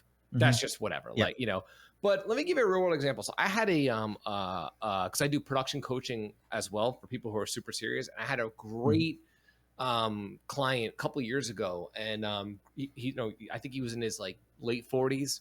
Used to be a hardcore drummer. And, like a lot of us that have played in bands, we're sick of dealing with people. When we're in our 40s, we don't want to deal with people. We want to do all our own music. And he's doing this great writing everything himself, all MIDI drums, because I don't think he had a kit anymore, MIDI guitars, and he would pay us vocalists on Fiverr. And the songs were cool, man. Like they sounded great and like really cool, like hardcore music, right? Yeah. If this right here is kind of like a microcosm of like what I see happening. This same client who I have hardly talked to in 2 years hits me up all of a sudden. And mind you, 2 years ago, he had no interest in playing in bands. He had played in bands when he was younger. Yeah. Now he's back into playing in a band, bought a drum kit again, and is playing with humans. And I'm like, and I'm seeing this a lot now. And I think it's a reaction to all of this fake crap. Now, obviously, MIDI is a lot different than AI. But I think people naturally are now, because everything is so generic and everything is so easy, we're going to naturally crave gritty, unique, kind of like special art, and music. And I see it a lot with just bands, even in my local area. Like people wanted to record live, not wanting to use a click track, like stuff that you hardly heard of 10 years ago. Yeah. And it's like out of nowhere. I'm like, this has to be a reaction to AI. So yeah, I'm noticing it in my life. I think 1000% you're right. It's definitely, I think just a general reaction to, even if AI wasn't as pushed as hard as it was, I think we'd still see this, because I think it's like a cyclical thing, Yeah. Because if you think about it, like, in the 70s, music was, coming from like learning all these technological advancements in recording and things like that, but there's still some gritty stuff. There's just like real vibe heavy live recorded stuff. Wow. And then as you get into the 80s, like it became all about precision and all these things, and everything was fine tuned. And then what happened? Nirvana, grunge, and grunge and hard rock and all that stuff. Yeah. And that kind of became the thing. And then, we circled back that around to, then that pivoted back to like everything being super pristine production, which is kind of like why I like Saint Anger so much. It's just because it's like the shittiest production with like the best equipment. Yeah. And like, it just goes to show like it's not just the equipment, man. It's just what you're doing with it. Yeah. And how that kind of like, and then, I think we've had those cycles go through, and now that music has become so widespread, and like you rarely find anyone who only listens to like, I'm just a metal guy. Yeah. Like half like even more than half of like the metal like content creators I find or I follow or come across, like I could probably throw, do a quick scroll of their stuff and like find something where they're talking about like, Taylor Swift or Sabrina Carpenter or some other type of thing, and because we all like, it's all accessible to us now. We all have it, but like, I think just since that kind of widespread, like things kind of like, again, you've been doing this for 20 plus years, right? So, you've seen the productions, you've come up through the rise of Pro Tools and seen, the MIDI drums and drum samples really take over and all that. And I just feel like it becomes a point where it is so easy to do these things, to program really sick sounding MIDI guitars and drums and all that stuff. And I think maybe in the case of the guy you're talking to, I think he just got the bug again, man. Yeah. He's just like, you know what, this is fun making music and doing this. Yeah. And that's great. Wow. And if people like, I'm all for like accessible gateways for things. Like, I've it's been a few years, but like I've gone to libraries and I've like taught classes on, to kids and like starting your first comic and stuff like that. That's awesome. And, I just made sure to tell them, like, if you're starting on a notebook paper and a pencil or an iPad and a Apple Pencil or another tablet and some other program or whatever, or like, it doesn't matter where you're starting from. Like, you're making a comic, like it just make it and get it done. And I feel like, a lot of, younger bands these days are kind of like embracing that as well, where it's like they like, and it could be that they're going back and enjoying bands of old and like, well, how'd they do that? Yeah. Oh, they didn't have a click track, or they didn't have, that's a whole other discussion that we can go on and on about. But I think I was gonna say, go ahead, you go. No, I was gonna say, like, I just like your comment about like, no click track, like, okay, let's not get too crazy here, guys. But you know what? If you're that good, okay. But like, maybe just, can we just have it in the background just for reference? Well, this is, dude, I'm fat. Maybe we even talked about this on the last podcast, because I started seeing it around 2019, and I think I know why this is happening. And I have a few other friends that are producers that have seen similar things. So it's interesting. When I first got into this 20 years ago, like most average musicians knew nothing about recording, right? Like they just they would record on their 4 tracks at home. And audio people were audio people. And what's crazy is like by when Periphery got big, and like, I don't know if you're into Periphery and all that stuff. I'm not really so into the music, but I'm very aware of Misha and all their stuff. Okay, so you know the stuff. Okay, doing, so Misha, self-recording guy. Like he was like one of the first people to like record his own demos with like Superior Drummer and all that kind of stuff. And Jen in my local scene and in metal, you had all these bedroom guitar players that were doing like amazing sounding music. So like every band I recorded, at least 1 or 2 people were very DAW savvy and were actually almost kind of like producers in their own right. So, obviously tempo mapping, click tracks, it got to be where like I was just the person polishing stuff. I'd get them in the studio and they were just, dude, I don't know what the hell happened, but like starting in 2019, I started getting bands in like that were young. So at this time I'm like, I don't know, 33 or something, or 34, 30, somewhere in that range. And like a band that's like 21, I'll say, hey, do you guys have guitar profiles? Do you have pre-production, Reaper sessions? And they're like, no, we just play. And I'm like, you don't record this on your computer? Dude, now it's to the point where again, in my local area, I can't speak for the whole world. I'm sure there are young people that are great at technology. I have noticed younger people are less technologically they're less tech savvy, at least when it comes to recording software, than people were 10 years ago. And it's a real thing. So like, nowadays, again, I have a buddy that's been doing a lot of production over the past couple of years. Like he has to do all the tempo mapping because the kids just play in a garage like they did in the 80s and 90s. And they don't even know about like Reaper. And do you use Reaper? What's your DAW? I use Reaper. Yeah. Okay. It's just, it's free. It's $60, but like most people 15 years ago or 10 years ago, musicians I would work with had Reaper. I had a little, Scarlett interface. Now, like, kids don't even care to do that. And I'm like, isn't that like just something you would just do because it's pretty much free? No, they just play guitar like I did in the 90s and they play in a band. And I see that more and more now. Actually, that's become more the rule, not the exception. So my theory is this, and I don't know what you think about this, is that because they grew up with smartphones and tablets and they didn't use a computer, they just don't use software.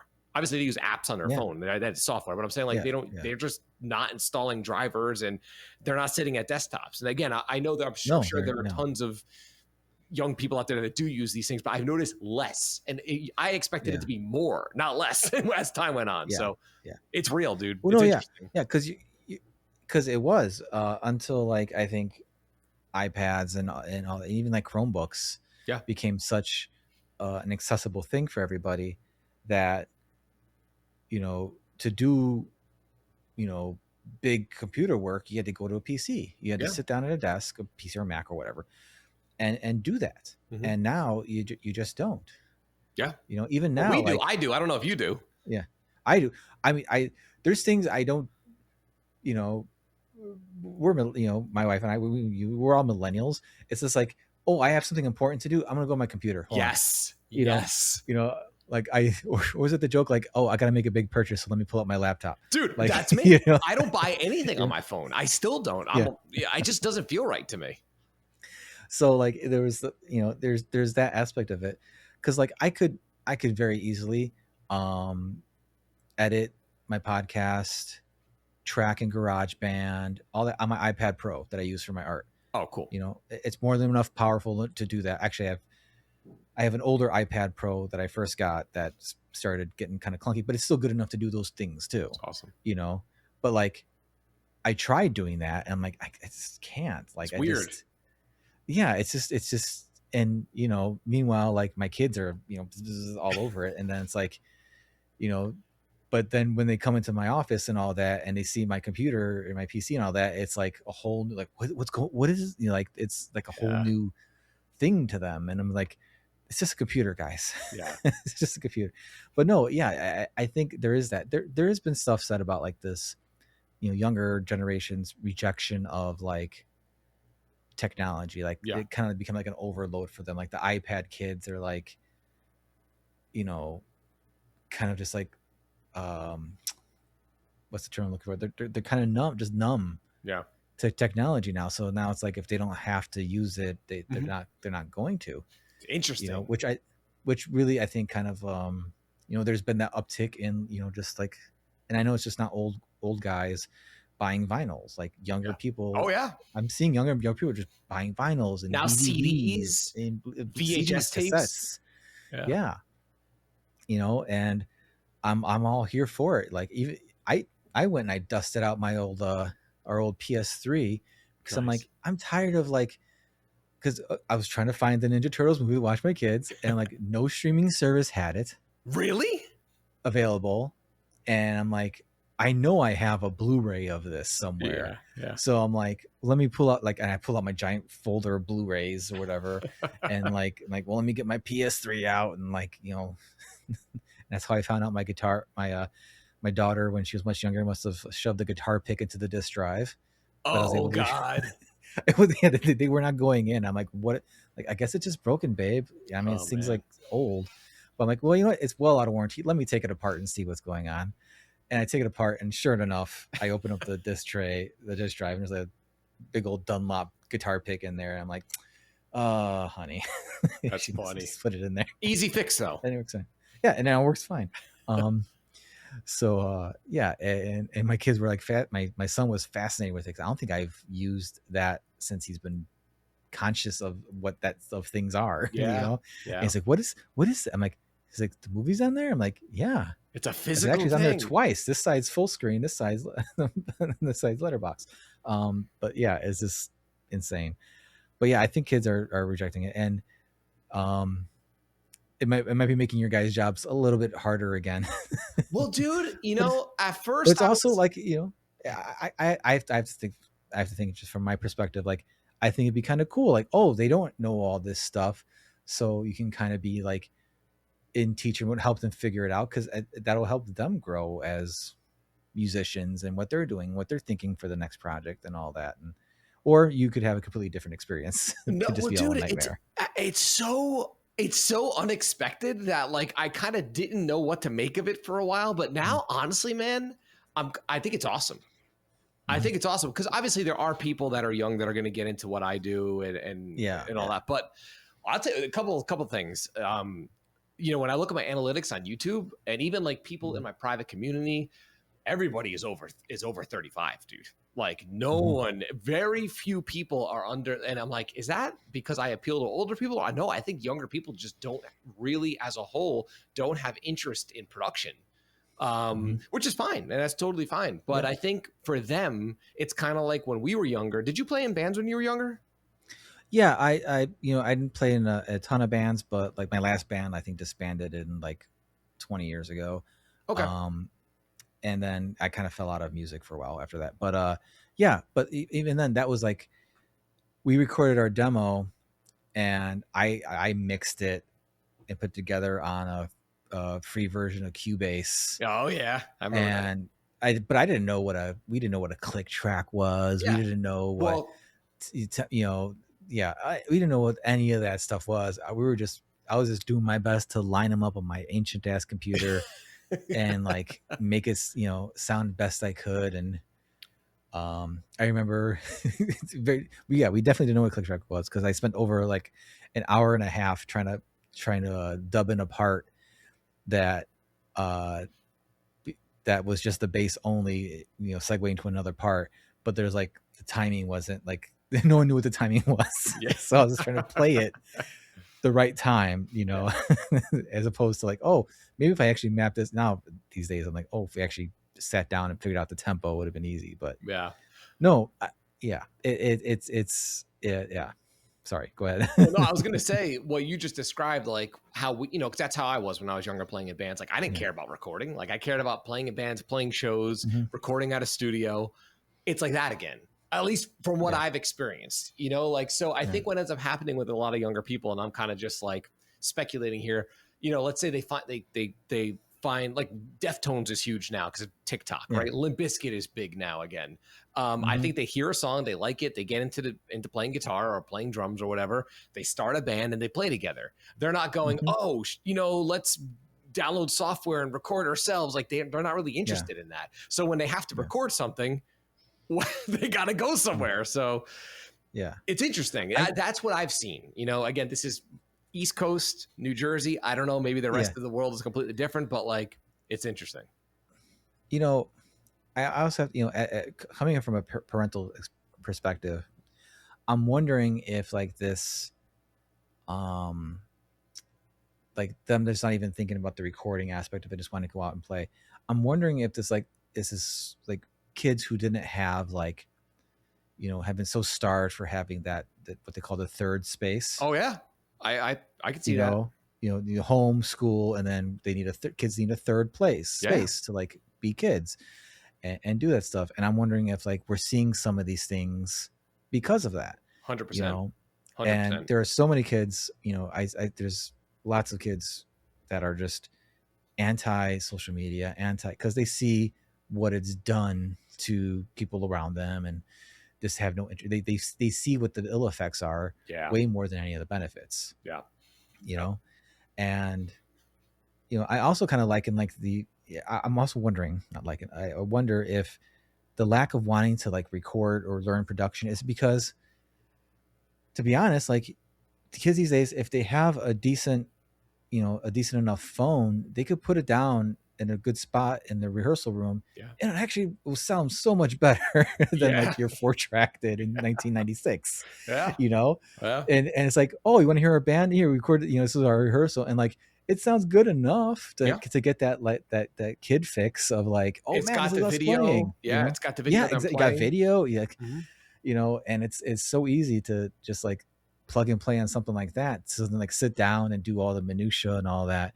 Like I could see why that just doesn't appeal to anybody. It's interesting, or at least it doesn't immediately come to mind as something to do.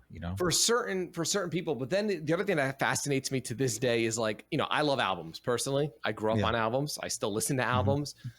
But if you're in a band, like if you're in a band in 2026, a local band or an independent artist, recording an album pretty much makes 0% sense. Like, to be honest with you, financially, especially if you're hiring a producer like me or someone else, it's expensive. very time consuming, and it makes more sense to release smaller releases more regularly because that's just how the world works now, right?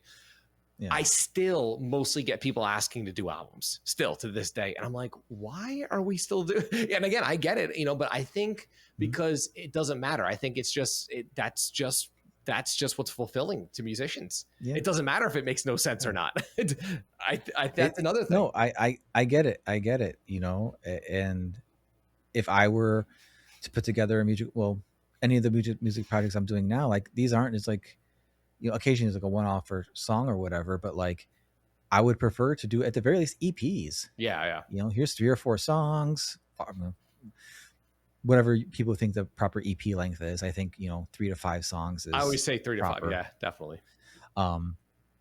6 is like, well, you probably could have cut one of those, or or added 2. Do an album. Yeah, or added 2. Yeah, or do 2 EPs. Yeah, exactly. But for me, like, I get it. If I was in a band now, like I would say, like, no, we're gonna do a bigger release. Like, why are we just gonna do, or like, let's record a whole bigger release, but then piecemeal it out. Yeah, that makes sense. And really, and then have it come out as the thing. But it's just it's crazy, and you see this much more. Like from my perspective in the comic book industry, it is very much like you don't know what's gonna hit. Mm-hmm. There's no guarantees, and if you're doing it yourself, like the best thing you can do is do it the way you want to do it. Yeah, and then what happens. I agree, and that I think that's the only way you can approach creative things these days. Is you got to do it the way you want to do it, that you're going to be happy with. If it hits, it hits. If it doesn't, the only thing you'll be disappointed in is that, and not what you did. I agree. Because over time, who knows, if something's going to catch on or do whatever. And that's, I feel like that applies for music as well, and that's probably why you're seeing kids come in and wanting to do albums.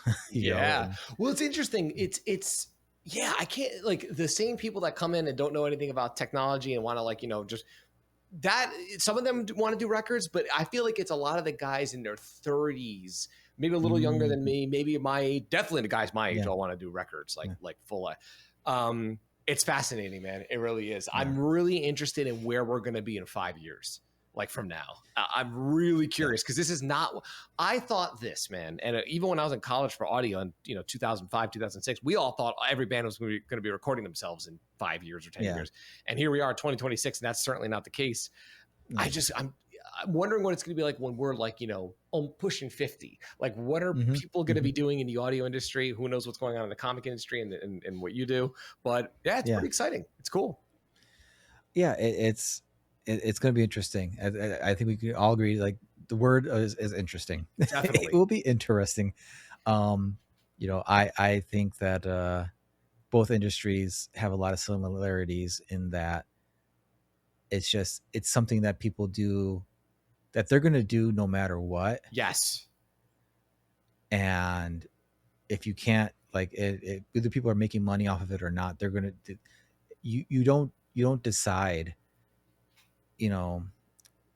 most people don't just say, I'm going to make an album, I'm going to make comics. It's like, no, you found this thing you got to develop a passion for. And then all of a sudden, like, you're just permanently wired that way now. And, I've told my wife many times, like, if I ever, can't, pursue this to the level I'm pursuing it now, doesn't mean I'm going to stop. Like, this isn't something you retire from, I'll be doing it till I can't see and I can't hold a pencil anymore. And even then I'll have my robot butler help me out best I can. Yeah, man. Or if I'm going to follow the Hollywood AI home robot, my sexy robot butler will help me out best I can. But anyway, it's something that's going to be, as you said, interesting. So, certainly.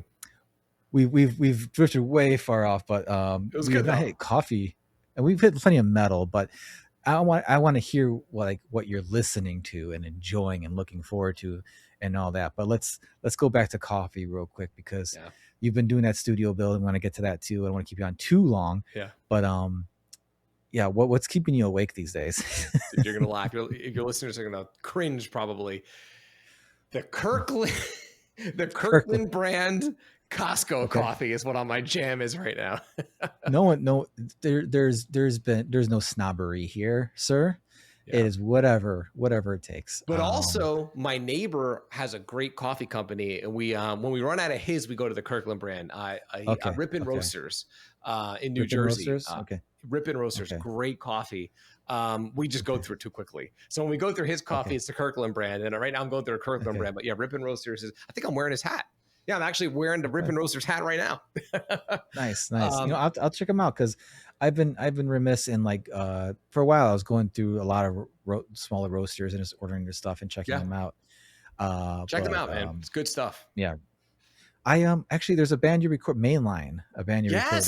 Yeah. Oh yeah, they have their own coffee company too. They make good stuff. I think they still have. Yeah, I tried theirs. It was pretty good. I haven't tried it since the first time I got it, but I see that's awesome. You tried it. So it must be.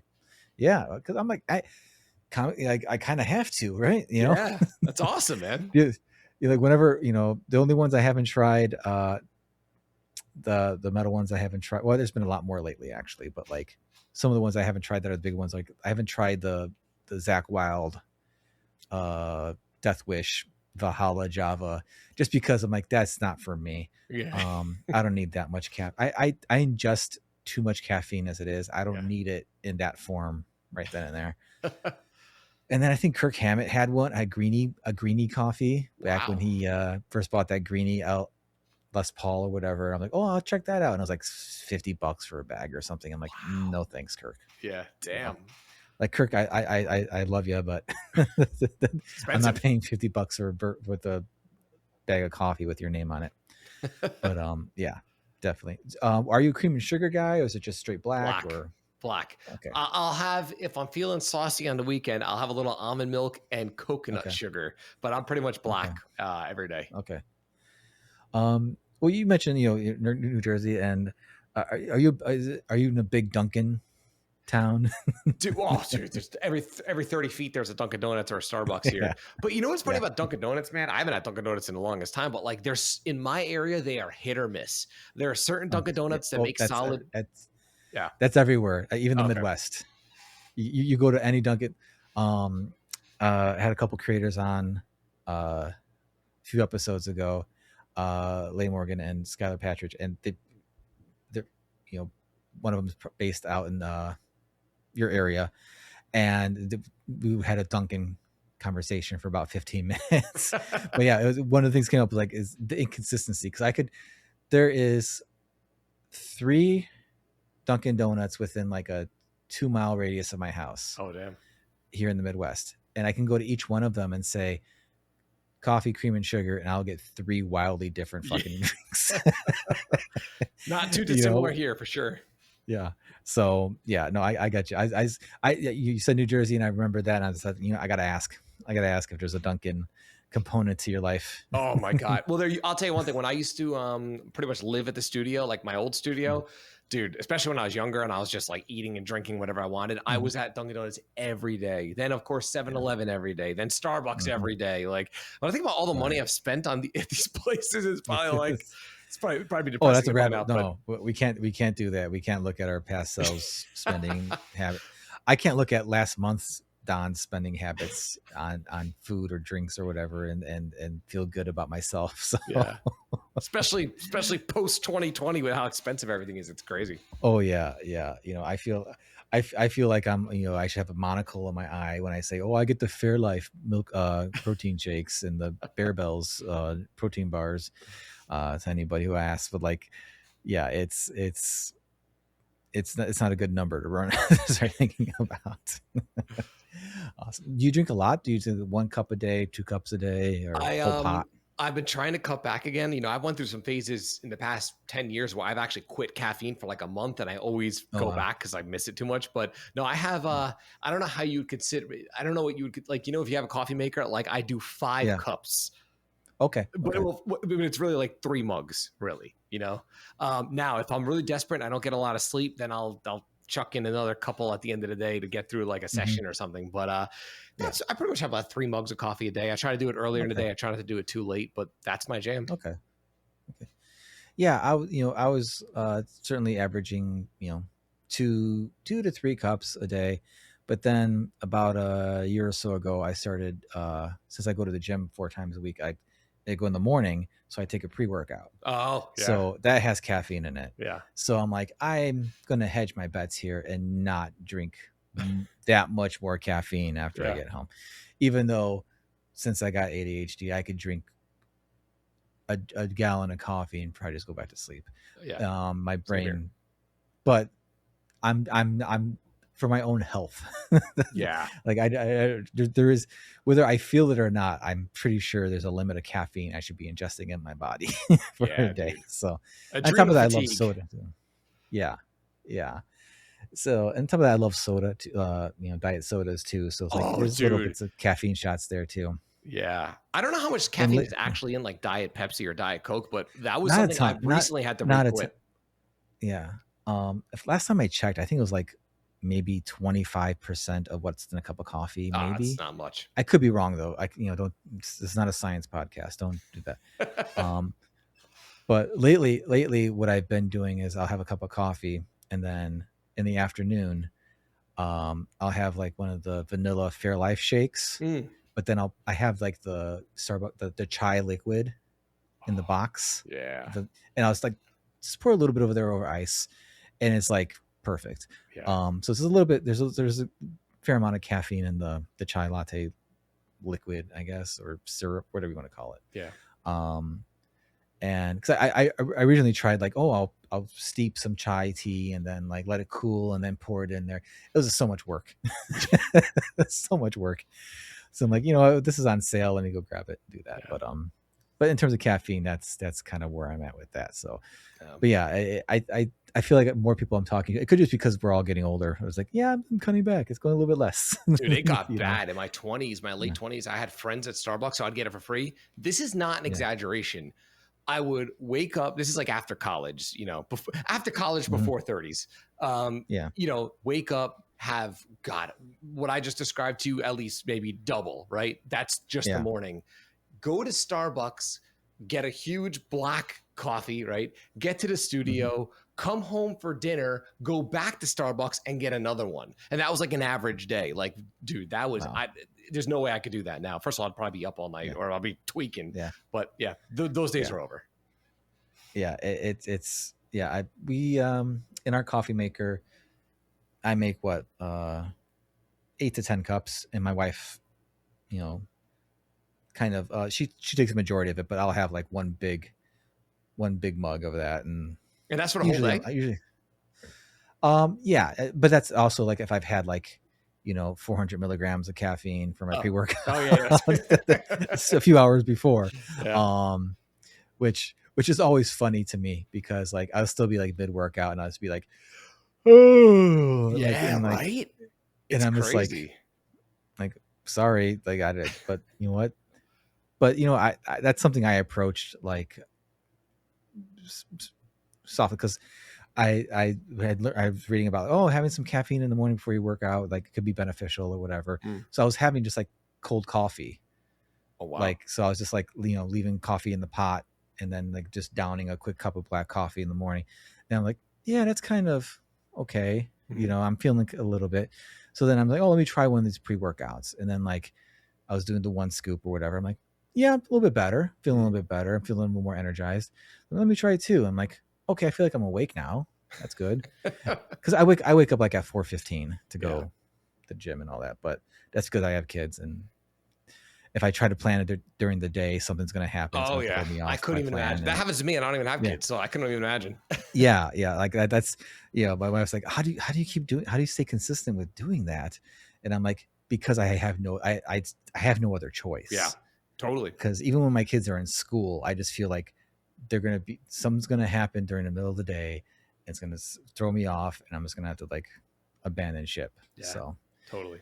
But also I have a bad habit of like staying up really late. So that kind of takes care of that. Dude, it's crazy. As I've gotten older, like I wake up early. Like I was up at 6 today, right? Yeah. And I don't have to be. I work for myself. I could No. literally sleep until 1 in the afternoon if I really wanted to. Yeah. But Yeah. I don't know. I wake up early, but here's the problem. Much like with you, I cannot. Mm-hmm. My girlfriend's the kind of person I can go to bed at like 9:30. Like, dude, I Mm-hmm. cannot. I wish I could do that. I love hanging out on the couch and watching something at night. So I'm always up until at least midnight. Very rarely will I fall asleep before that. But yeah, so I'm a night person and a morning person, meaning I'm a no sleep person. Yeah.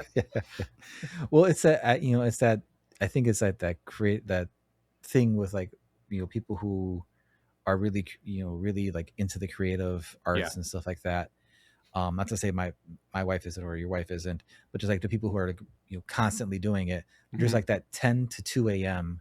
10 p.m. to 2 a.m. period where it's just like you kind of feel really creative and you kind of feel like you got some spark going. And for me, what really sold the deal to stop doing that was I had started, you know, being up earlier and earlier with the kids and all that other stuff. And that work I was doing, I would come back to it the next day and I'd be like, I got to fix a lot of this, or this isn't exactly what I want. So like, while my brain was like, yeah, my body and my judgment was like, no, this is not, you know, these lines aren't what I want them to be. I have to redo this. So I really had to put like a hard stop on myself. So now the latest thing I do, the thing I stay up latest for doing is the podcast. There you go. Because it's chatting, and guarantee you, once we're off of here, I'm just gonna go brush my teeth, and I'll probably be out like I am one of those assholes who like just, my wife's like, you don't fall asleep, you just pass out, you just turn off. That's good though, you know. And it's good for me, but terrible for her when she's having trouble sleeping. I'm there like, yeah. See, my whole thing is like, I could pass out no problem. I just wake up so friggin' early, you know, and like, it's like a thing I need to really investigate. And I think it's, you know, just my mind's active. There's too much stuff going on, and it's in the subconscious. Have you ever tried doing like melatonin or anything like that? Or? I did for a while, and it worked really well about 10 years ago. Because 10 years ago, I would have it where I couldn't fall asleep. And the thing that's sad is like my whole life slept like a rock. Like teenager, slept 9 hours a night, 20s, 8 hours, 9 hours, something at age 30. Maybe as I became a business owner, I don't know. Like I all of a sudden I had issues sleeping. And now, like tonight, I'm going to fall asleep, no problem. I'll throw on Tubi. I'll probably watch like a cheesy horror movie, pass out within 10 minutes. I will be up probably 6:30 or 7 for absolutely no reason. Probably because I'm like, oh, wait a minute, with the studio, because now this, that's a whole other thing. Like all the stuff, the studio dude has been insane, to say the very least. That keeps me up at night. You know what? Yeah. So you know what? I you know, it's an hour later for you over there. I don't want to keep you up too late. I'll give it a Cliff Notes version. So, but you know, I don't want to. I do want to hear what metal you've been listening to and what you've been enjoying. But if you want to do the studio thing first, we could do the studio thing first. Yeah, I'll let you choose what you want to do. We'll do the studio thing first. Okay, so yeah, you're building a, you know, your dream studio in your garage. Yes. It's been this huge process that you've been faithfully documenting. Lots of cool things you're doing in there. Yeah, but I can imagine all the headaches of one, doing it in the home you live in, and doing it, creating a extremely professional space, in a residential area, dude, and the amount of detail you're putting into what you want to have done, the versatility of what you want to do, which is all amazing, and I'm very like vicariously living through you doing all that, because there's one of the other things I love to watch on YouTube is building videos. Oh, nice. And renovation stuff. So like this is hitting, you know, double boxes for me. So yeah, please go ahead. Give us, you know, whatever version of the notes you want about your studio build. Well, it's funny. Like, so my girlfriend and I bought this house 4 years ago, and it was always in my mind that I wanted to build a studio in the backyard. Cause dude, I was renting, maybe you've seen on my YouTube channel, I was renting a crappy little room. I loved it. It was my home for a long time. Since 2005. So 2005 to 2024. So almost 20 years. And, you know, in my mind, I'm like, you know, and maybe like my late 40s, I'll build like a structure in the backyard. But what ended up happening was the last year at my old studio, you know, the studio had more bands than ever, because it was not really a studio building. It was really meant for rehearsals. And I was lucky where it was always quiet for 20 years, not much noise. Out of nowhere, a million people are there. The building starts falling apart, cockroaches. And I'm like, I'm almost 40 years old. God. I don't want to, this sucks, right? Yeah. So I started to look at I actually came across a YouTube channel for the few people here who are musicians that want to build a studio. There's a great YouTube channel called Soundproof Your Studio. And I'm like, maybe I should soundproof my basement. So I started looking into that. And then I'm like, my basement has a low ceiling. So anyway, long story short, I came up with an idea of putting my studio in half of my 2-car garage, but attaching it to the rest of my house so I could use other rooms as like isolation rooms, or like my living room as a piano room. I just had this crazy idea for the studio. And I talked to one designer. He didn't want to do it because it was too crazy. Finally hired the guy from YouTube. He did my plans. Amazing guy. His name is Wilson Harwood. He designed the whole studio for me exactly as I wanted it. And he's like, we thought maybe, 6 months you'll get this done. Yeah. Dude, we started construction. Well, first of all, I hired Wilson June 2024. Took about 6 months to design it. I started construction November 2024. And we're finally going to finish the studio, if I'm lucky, July 2026. Because it's crazy. Yeah. And you're doing some really awesome stuff though, like the way you're routing things. Yeah. And you're kind of also future proofing yourself. Yes. To give yourself more leeway to getting information and the runs you're putting in. And very happy for you that you're putting in some natural light. Yeah. Oh, you've seen the stuff. You know it. Yeah. Oh, no. I'm not shooting, blowing smoke up here, but because I do remember, your old studio, the palm tree up and all that stuff. And it was a dark room, no windows. And while you're doing what you love, like, hey, natural light's kind of good for us sometimes. It reminds us that we're humans. Oh, dude, especially, because the thing is, I needed to create a space that was my home office, my YouTube studio, where I could record bands live, meaning like they could set up live, and also to do my regular, like production stuff in a 210 square foot space, which is not big. So the only way to really do that realistically is to be able to branch out into other rooms. But the cool thing about production is that not every room has to be a soundproof room. I mean, my old studio wasn't soundproof at all. So like you brought up, like I'm using shielded Cat 6, which is just a regular, internet connection, like internet type of protocol. But you could use it for analog audio. You could use it for video. You could use it for, HDMI. And that's the whole idea, but easier said than done.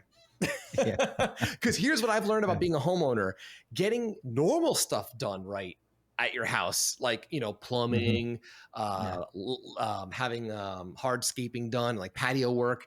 Dude, getting that done is hard, let alone a specific custom soundproof, weird, tropical paradise is not normal. So, but I'm really lucky, man. I just want to shout out my contractor, Jeff Barnes of Brushwood Designs. I literally probably could not have ever done this without him. I probably could have done it, but it just would have been crappy. And he's doing an amazing job because he's like an artist in his own right, because he's into interior design. A lot of contractors are very like by the book, and like it's got to be a normal thing. And if you even my electricians, like when I told them what I wanted to do, they're like, "What the hell is this? This is weird." But he got it, so I'm very fortunate. He's actually just left about an hour ago. He was working in the garage, working on my door. So yeah, man, it's going to be unique. And I haven't talked about this on YouTube, but there's going to be a video store. Because I have a huge physical media collection. Yeah. I wanted to ask about that too. Yeah. So I still watch VHS tapes, and my dream was always to have a video store in my house. And I'm the B room for the studio, which I haven't really shared much on YouTube, but the basement is going to be the B room, is going to have its own video store and like CRT TV and stuff. So it's pretty much my glorified man cave and music studio all mixed into one. So there you go. Nice. No, I wanted to ask because I don't think I knew about your collection, but I knew that you had that appreciation, and I remember your videos with the old CRT with the VHS playing in the back and all that, and I always appreciated that because I think an important thing is if you can in the space you're working in, like if you can have stuff that's there just for vibes. Yo, dude, that's so like key. I think insanely key. Yeah, like even like I don't have to have all my guitars upright like this. I don't need to have all my figures. I have a whole like shelf up here because it got too many for that there. But like all my kaiju figurines and stuff like that. My It's wife got me awesome. a neon Godzilla head that glows if I want to put it.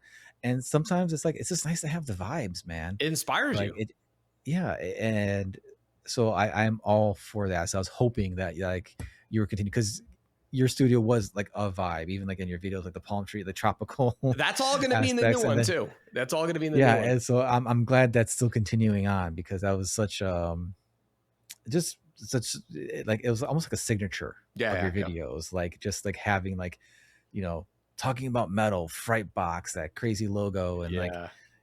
but then also horror movies on a CRT in the background, but also a palm tree. Yeah. And, I had this weird thing. I don't know where it came from. I finally, I think I figured it out because I was a huge Pee Wee Herman fan growing up. Oh, okay. And I think from Yeah. watching Pee Wee's Playhouse, there was Yeah. some of that tiki shit in that show Yeah. that's probably in my mind that I forgot about. I'm like, why am I obsessed with palm tree? Like I've always been. Also, Yeah. are you're a Romero fan? A what? George Romero fan?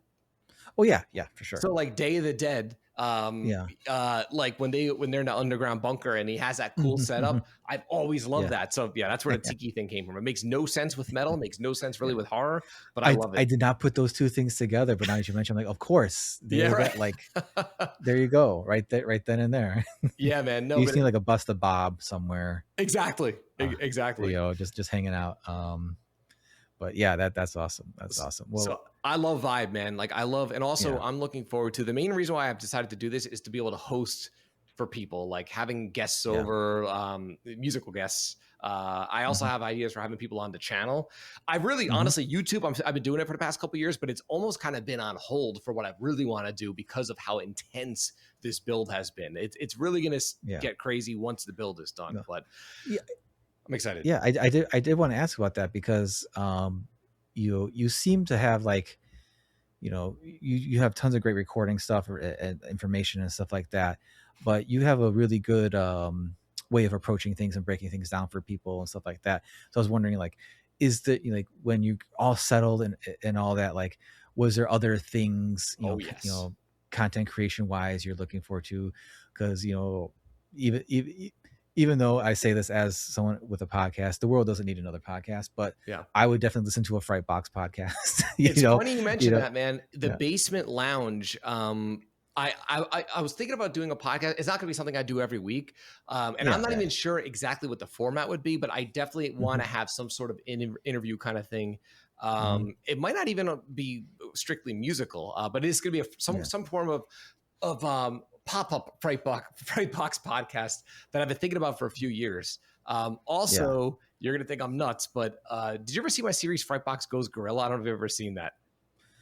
I don't think I have, no. So I started it in 2023 and it finally started picking up steam. And of course the studio build took over my life, but pretty much the ideas of recording and producing bands in really strange places. So one of them I did was like in my garage before I started building a studio, but I also want to do it where like I track drums at a pizzeria and like we review the food, things like that. 'Cause I love food also. I'm a huge foodie.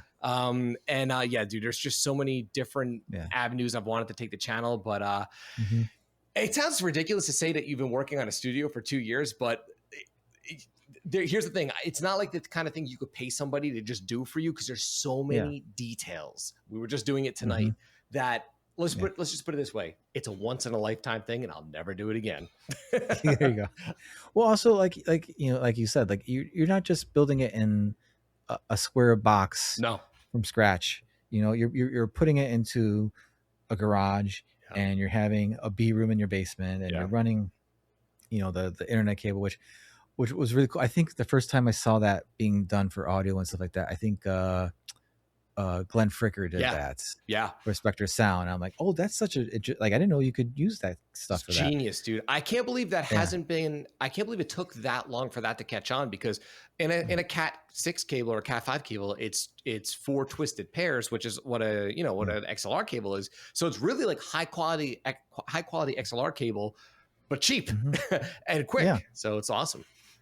Yeah, and then so having that all that stuff put together and come together where you want it, a custom build in the space you have, the way you want it. Like, yeah, that's definitely like, I wish it didn't take you 2 years Same for here. your own sake, but I understand it. I get it as a homeowner doing anything. Oh like my God. doing a simple thing, taking way longer than it needs to do. I totally get it. Even for my own sake, like my house is not grounded. What do you mean? My house electrical is not grounded. Oh, really?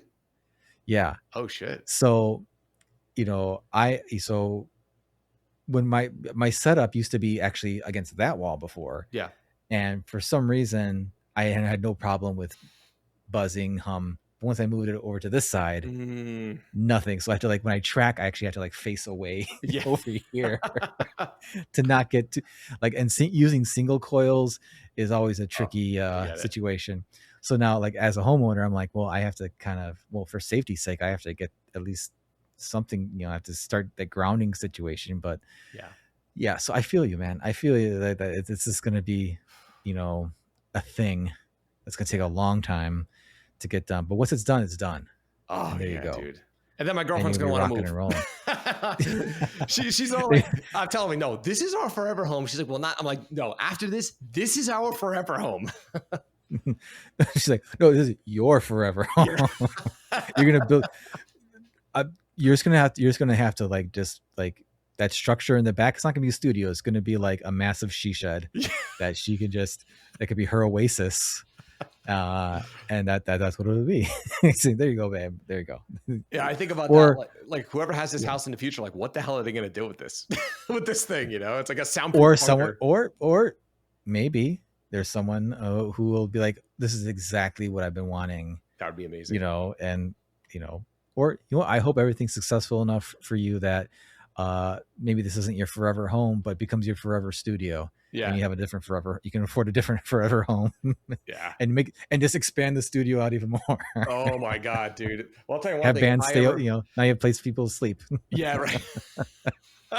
No, it's dude, honestly, because I'm not a handy guy. Like, I've never cut a piece of wood until recently in my entire life. So like, I knew a little bit about construction because when we bought the house, her dad is a retired electrician, so I learned a little bit from him. But dude, now I know all about framing, electrical code. We had to do HVAC ourselves. We had to do we hired a plumber to put a bathroom in for the studio, like breaking concrete. We just put an epoxy floor in the garage and I know way more about construction than I ever knew. And it's cool to know those things as a homeowner, because you're always gonna have to fix stuff at some point, Yeah. I'm definitely someone who falls into the pitfall of like, if I can do it myself, I'm probably going to want to. Yeah. You'll probably do it better most of the time.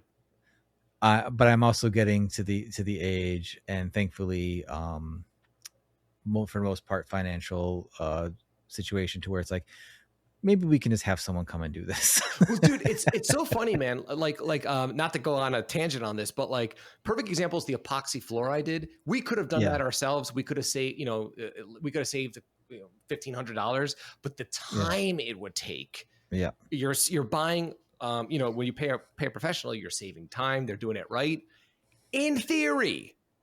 So like, for example, I did all the installation myself for the studio because my contractor had his hands full with other stuff.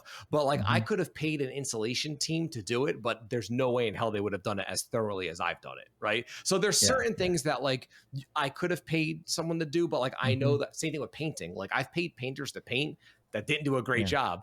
And I'm not a painter, but my paint job, unfortunately, is better than a lot of the painters I've hired. So if I want it to look right, I'll probably do it. So it's like, it depends on what it is, It's got to be something like I cannot do if I'm going to pay someone to do it, or it's going to be really time consuming.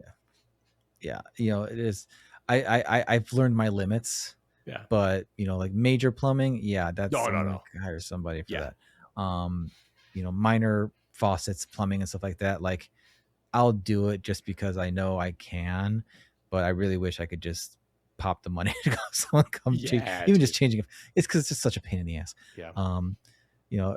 Was it? I like working with electrical. It makes sense to me. The electrical stuff. My father-in-law is like, I don't mess with electrical. I'm like, well, it makes sense. Like, for me, plumbing doesn't make sense. Like Yeah. I don't know why this thing's supposed to be sealed, but somehow it's still leaking. Yeah. Like, well, what's going? It is Is it crazy, right? because this one pipe over here was invented the right out that way, and that air pressure, and I'm like, yeah, like I've never looked down on any trade whatsoever, but like I have more respect for plumbers understanding what they're doing. Yeah, it's crazy, dude. It really is, man. I always think about this too. One last thing I'll say is like, when I had electrical done and like plumbing done, like it's like crazy how they came up with this. Like, do you ever think about that? Yeah. Like, for example, a P trap, like I think it's called a T trap, P trap. Like in P trap, yeah, for under the sink, yeah, to catch the like that's amazing that they came up with that. Yeah, it's like who thought like, oh no, we need to have this little dip here. So one, you it doesn't stink. Yeah, coming out of the sink. There's a little bit of standing water in there, but also like things can get caught. Like so, if there's a clog, it's usually caught right there, and you can access it easy. And yeah, like this, it's like even going further back, you can even say like, well, who decided like who looked at a pineapple and said, yeah, I'm gonna try to eat this.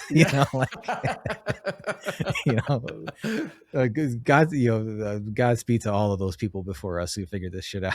Yeah, and ate like poisonous berries and all the stuff we're not supposed to eat. Exactly. Respect to those who gave their lives to make sure we could eat things. Yeah, safely. It's funny, man.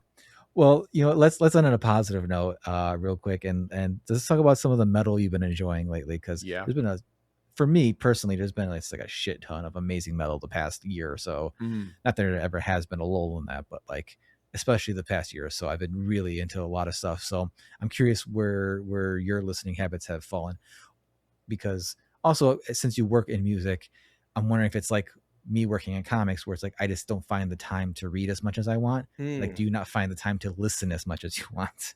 It's funny, man. Like as far as metal is concerned, like I don't listen to a lot of newer bands actually. But I have been rocking Spirit. Are you into Spirit Box? Oh, of course. So the new Spirit Box, I was listening to the new Spirit Box album a lot when it came out. Also, I think they had an EP before that. So Spirit Box is a newer band I've been listening to. But dude, if I'm gonna be honest about what I'm listening to right now, like on repeat, there are 4 albums. The latest Haley Williams. This is not metal, so your metal listeners are gonna. I also produce metal, so I'm sometimes metaled out. But yeah, I get it. The latest Haley Williams, her new album, the chick from Paramore, great, amazing album, so well produced.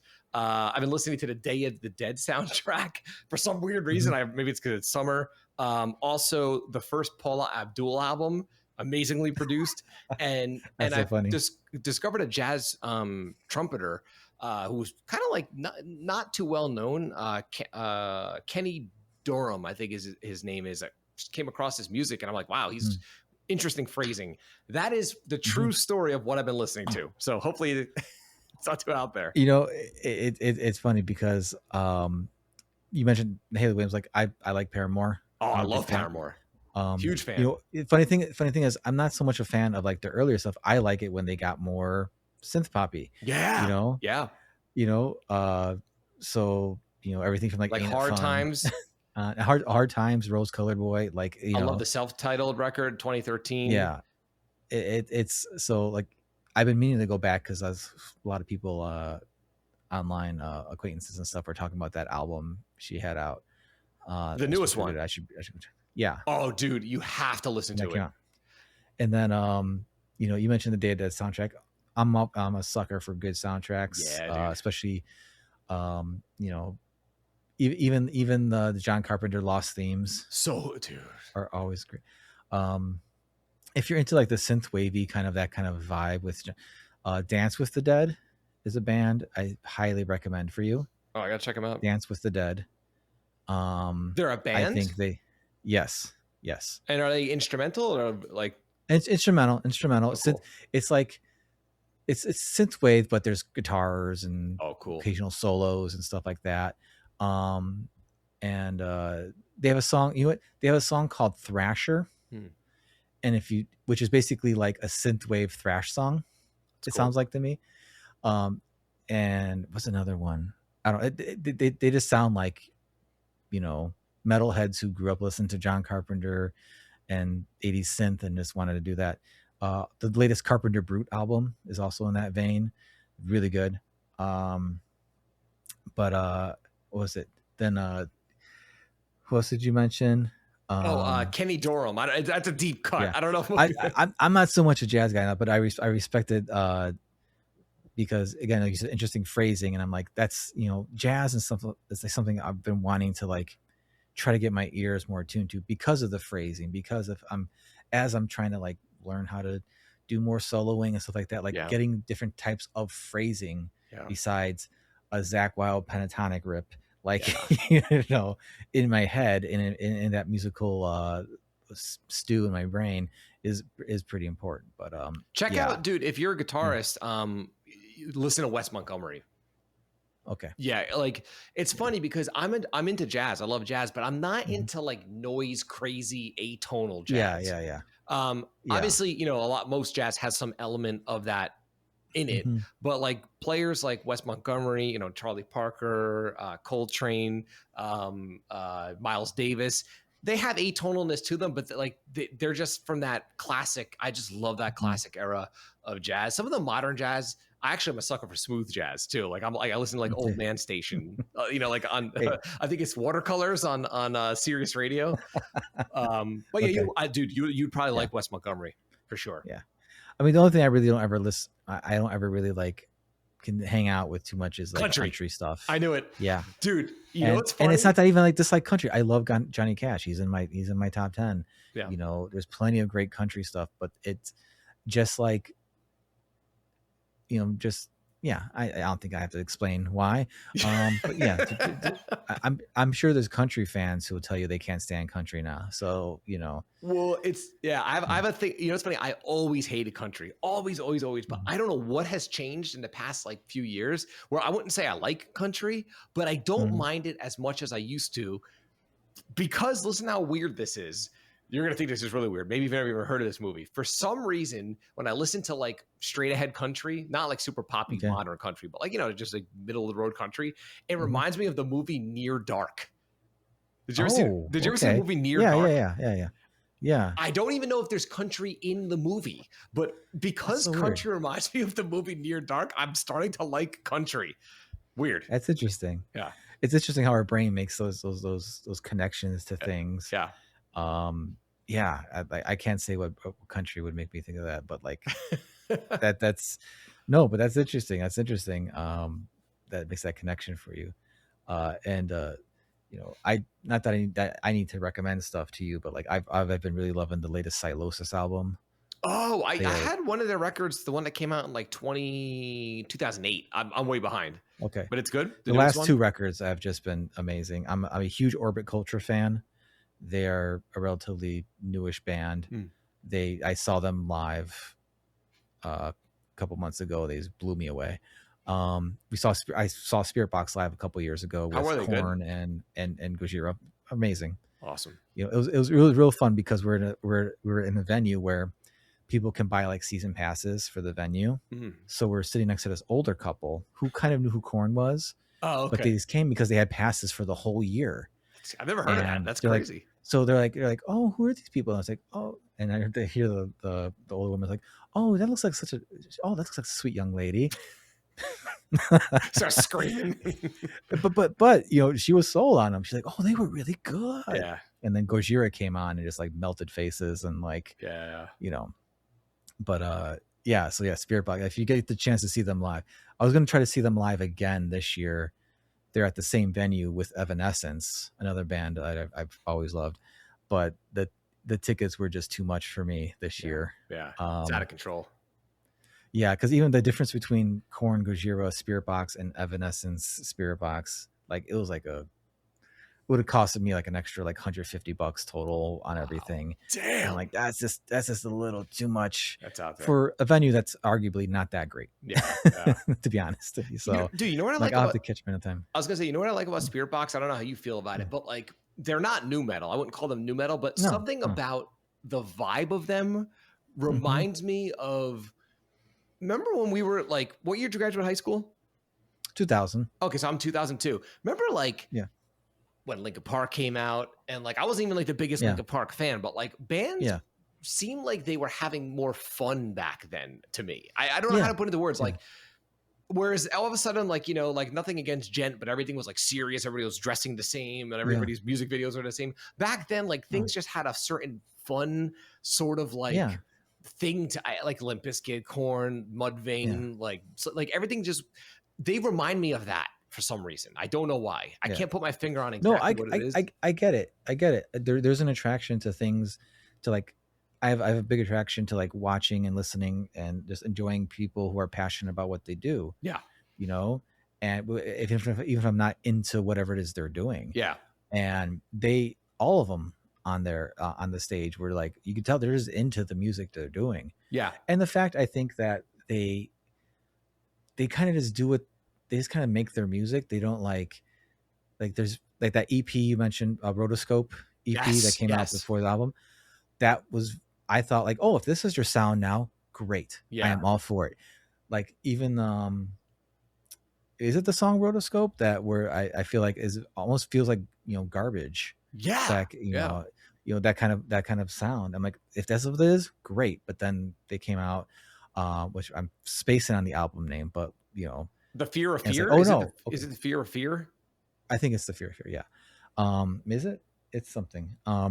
Anyway, but yeah, it's I want to see something with waves, but I don't think it is. No, there is something with waves in there. Yeah. Yeah. But again, it was still great and I still really enjoyed it. But yeah, there's that palpable, like when a band is enjoying themselves. Yeah. And like I brought this up on the show, you know, to regular listeners quite a few times, but 10 years ago, we saw Nightwish, Epica, and Sabaton at this really little, this like 1,500 seat venue in Chicago. It's awesome. I love small venues. And I had checked that. I is a Nightwish fan. I liked Epica, and I didn't know who Sabaton were. So I looked them up. You know, I was listening to them. I'm like, they're okay. Not really my thing. But then I saw them live, and they were just a bunch of guys having fun playing, and they fucking sold me on their music. That's awesome. Big time. And so like, yeah, just the idea of bands having fun, enjoying playing and doing those things. And like that goes such a long way. Like I'm all for like, you know, when I want to be in my sad boy serious moment, like, I want my band to be that way too, you know, but like, it's nice to have that variety of like a band that's like, no, we're going to do some big heavy shit. We're going to have some, you know, dark lyrics. We're going to have some serious lyrics, but we're also just loving the fact we're playing music right now. Yeah. You know, and doing it. And, you know, I think, Mike, the guitarist from Spirit Box, like he's awesome. I love how creative he is. Well, that's the thing about them that's cool too about him. It's very much like a Wes Borland type of situation. Yes. I think he's really fucking good, man, and technically he's a great player. But the thing I like about them that's different from a lot of the bands during like the Gen era is things got too crazy for me. It's like, you know, when things get technical and the songs get longer and longer, it's like, okay, we get it. You can play crazy shit. Like that does nothing for me personally, but like with them, clearly there's elements of that in their music, but that's not what it's about. It's about the songs and like the vibe and the image, like their image and like the atmosphere they create. And it just reminds me, I can't describe it. It just reminds me of like the feeling I got like in the early, when I was in high school with a lot of the bands coming out at the time, even though they don't sound like that really. They have a little bit of Evanescence, kind of, I guess, sort of a little, but I just think that's just how it hits me. Maybe it's not like that for everybody, but that's how their music kind of hits me. I feel like I think they make music where they want you to move with them in it. Yeah. They want to have that cyclical kind of like feeling back and forth between the people and them. It's awesome. As opposed to, you know, blasting you in the face with technicality, which not for me either. Yeah. But I respect the skill. Yeah, me too. 1,000%. Yeah. Like if that's what makes you happy doing your, who the fuck am I to say don't do that? Yeah. But yeah, for them, I feel like it's just like, it's just about the fun of making music and like, hey, we get to do this. And there's, you know, they're not afraid of melodies. They're not afraid of a big chorus. Yeah. Or, you know, and, you know, I feel like that's something that a lot of bands are kind of coming to. I think back around to. I think we're getting, there's a little bit of a new metal-ish resurgence. Yeah. With that, Definitely. I think that's. Yeah, and I think a lot has to say it's like, we can make heavy music and we can still be fun. We can, none of us have to be able to play, 3-finger tapping licks. I'm over it. At 220 BPM on the bass, while this guy's doing a gravity blast on the drums and but if that's what floats your boat, man, I'm glad that's there for you. Me too. That's why, dude. Not for me though. I gotta say this, like some of my favorite guitar players, and then I'll end here because I can talk about this all night. Yeah. But for example, Eddie Van Halen, Dimebag Darrell. Here's the thing though about Eddie Van Halen and Dimebag Darrell or Wes Montgomery, like they can all friggin' shred, like obviously, right? Like Eddie Van Halen is like one of the first, I guess, shredders in a way. But they're all not doing, you could tell that's not why they're playing. They're playing from a musical, I can't describe it. Like if you watch someone like Yngwie Malmsteen, nothing against Yngwie, he's a great player, he has great songs, but like that's just, you're a technician at that point. Whereas someone like Eddie Van Halen, he's an artist. You know what I'm trying to say? Like he first of all, he's a great rhythm player and writes amazing songs. Same thing with Dimebag Darrell, obviously. So the shredding is sort of like just the byproduct or like the icing on the cake. That's not what they're really about, really. Yeah. When you dig deep, and I think that got lost in metal for a long time, man.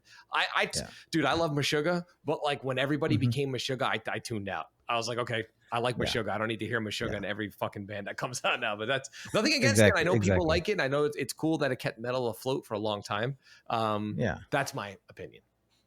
No, it's great. That's exactly it. And it's no surprise to me that's my like two of my most recent like favorite bands are bands that aren't like, they sound more technical than they are. Yeah. And they're just, like Gojira and Orbit Culture. They sound way more technical than they are. Yeah. Unless you're a drummer. It's interesting. Speaking of Gojira, I don't know a lot about them, but it was cool. I was watching some video on YouTube and someone was listening to their old demo in the 90s and it was sick. Like they were like a killer. Oh, I think I saw the video. It was the URM Academy guy. Yeah, they're all back when they were called Godzilla, before they had the. They were like death metal. They were kind of like Florida style death metal, but dude, they were good, man. You could hear where they were going for sure. Yeah, it was definitely interesting for me because I'm someone who came in towards the later end of their era, but I like Metallica. I came in towards like the most commercial era, but I've gone back and I love it all. Yeah. So that worked for me, but just the technology. See, we need to cut this podcast. We need to go to bed. Yeah, but the technical stuff, I'm glad it's there for people, but not for me, and all that. But music is awesome. Let's just put it that way. Music is great, and it's great that there's so much out there for everybody. It's so good, man. More than ever. Well, Bobby, thank you so much for your time. Sorry for keeping you up so late. That was worth it, man. This is awesome. We'll have to make sure it's not another few years before you're back on. I'm trying to do more, gear up to do more themed shows. So we'll love it. You might be back on sooner rather than later, where we could talk about favorite horror movies and stuff. Hell yeah. There's another guitar YouTuber on there. I don't know if you know him, but his name's Taylor Danley. No, and go check him out. I think you guys would get because he does like the gear review kind of stuff, but he's a death metal guy. Like, awesome. And he does great, but he also loves horror and all that stuff. So I'm like, you know what? I think this would be a great combo. Let's do it, folks. Let's do it, man. So we'll have to do something. We'll have to do something with that. But Bobby, thank you so much for coming on. Everyone go check out Frightbox Recording on YouTube, on Instagram. Just if you're interested in all about recording music, Bobby has this ton of great stuff on there. Or if you just like me, just like hearing people talk about things they love to explain, there's tons of great stuff on there. And as you said, there's more cool stuff you're cooking up that's going to come. The going gorilla stuff, that sounds really interesting. I'm sure that's definitely something that I think would span past just us, recording lovers. Totally. And go past the people like, what's this crazy thing this guy's doing right now? That's the idea for sure. Appreciate it so much. And once again, Bobby, thank you so much. Thanks, dude. Thanks for having me on.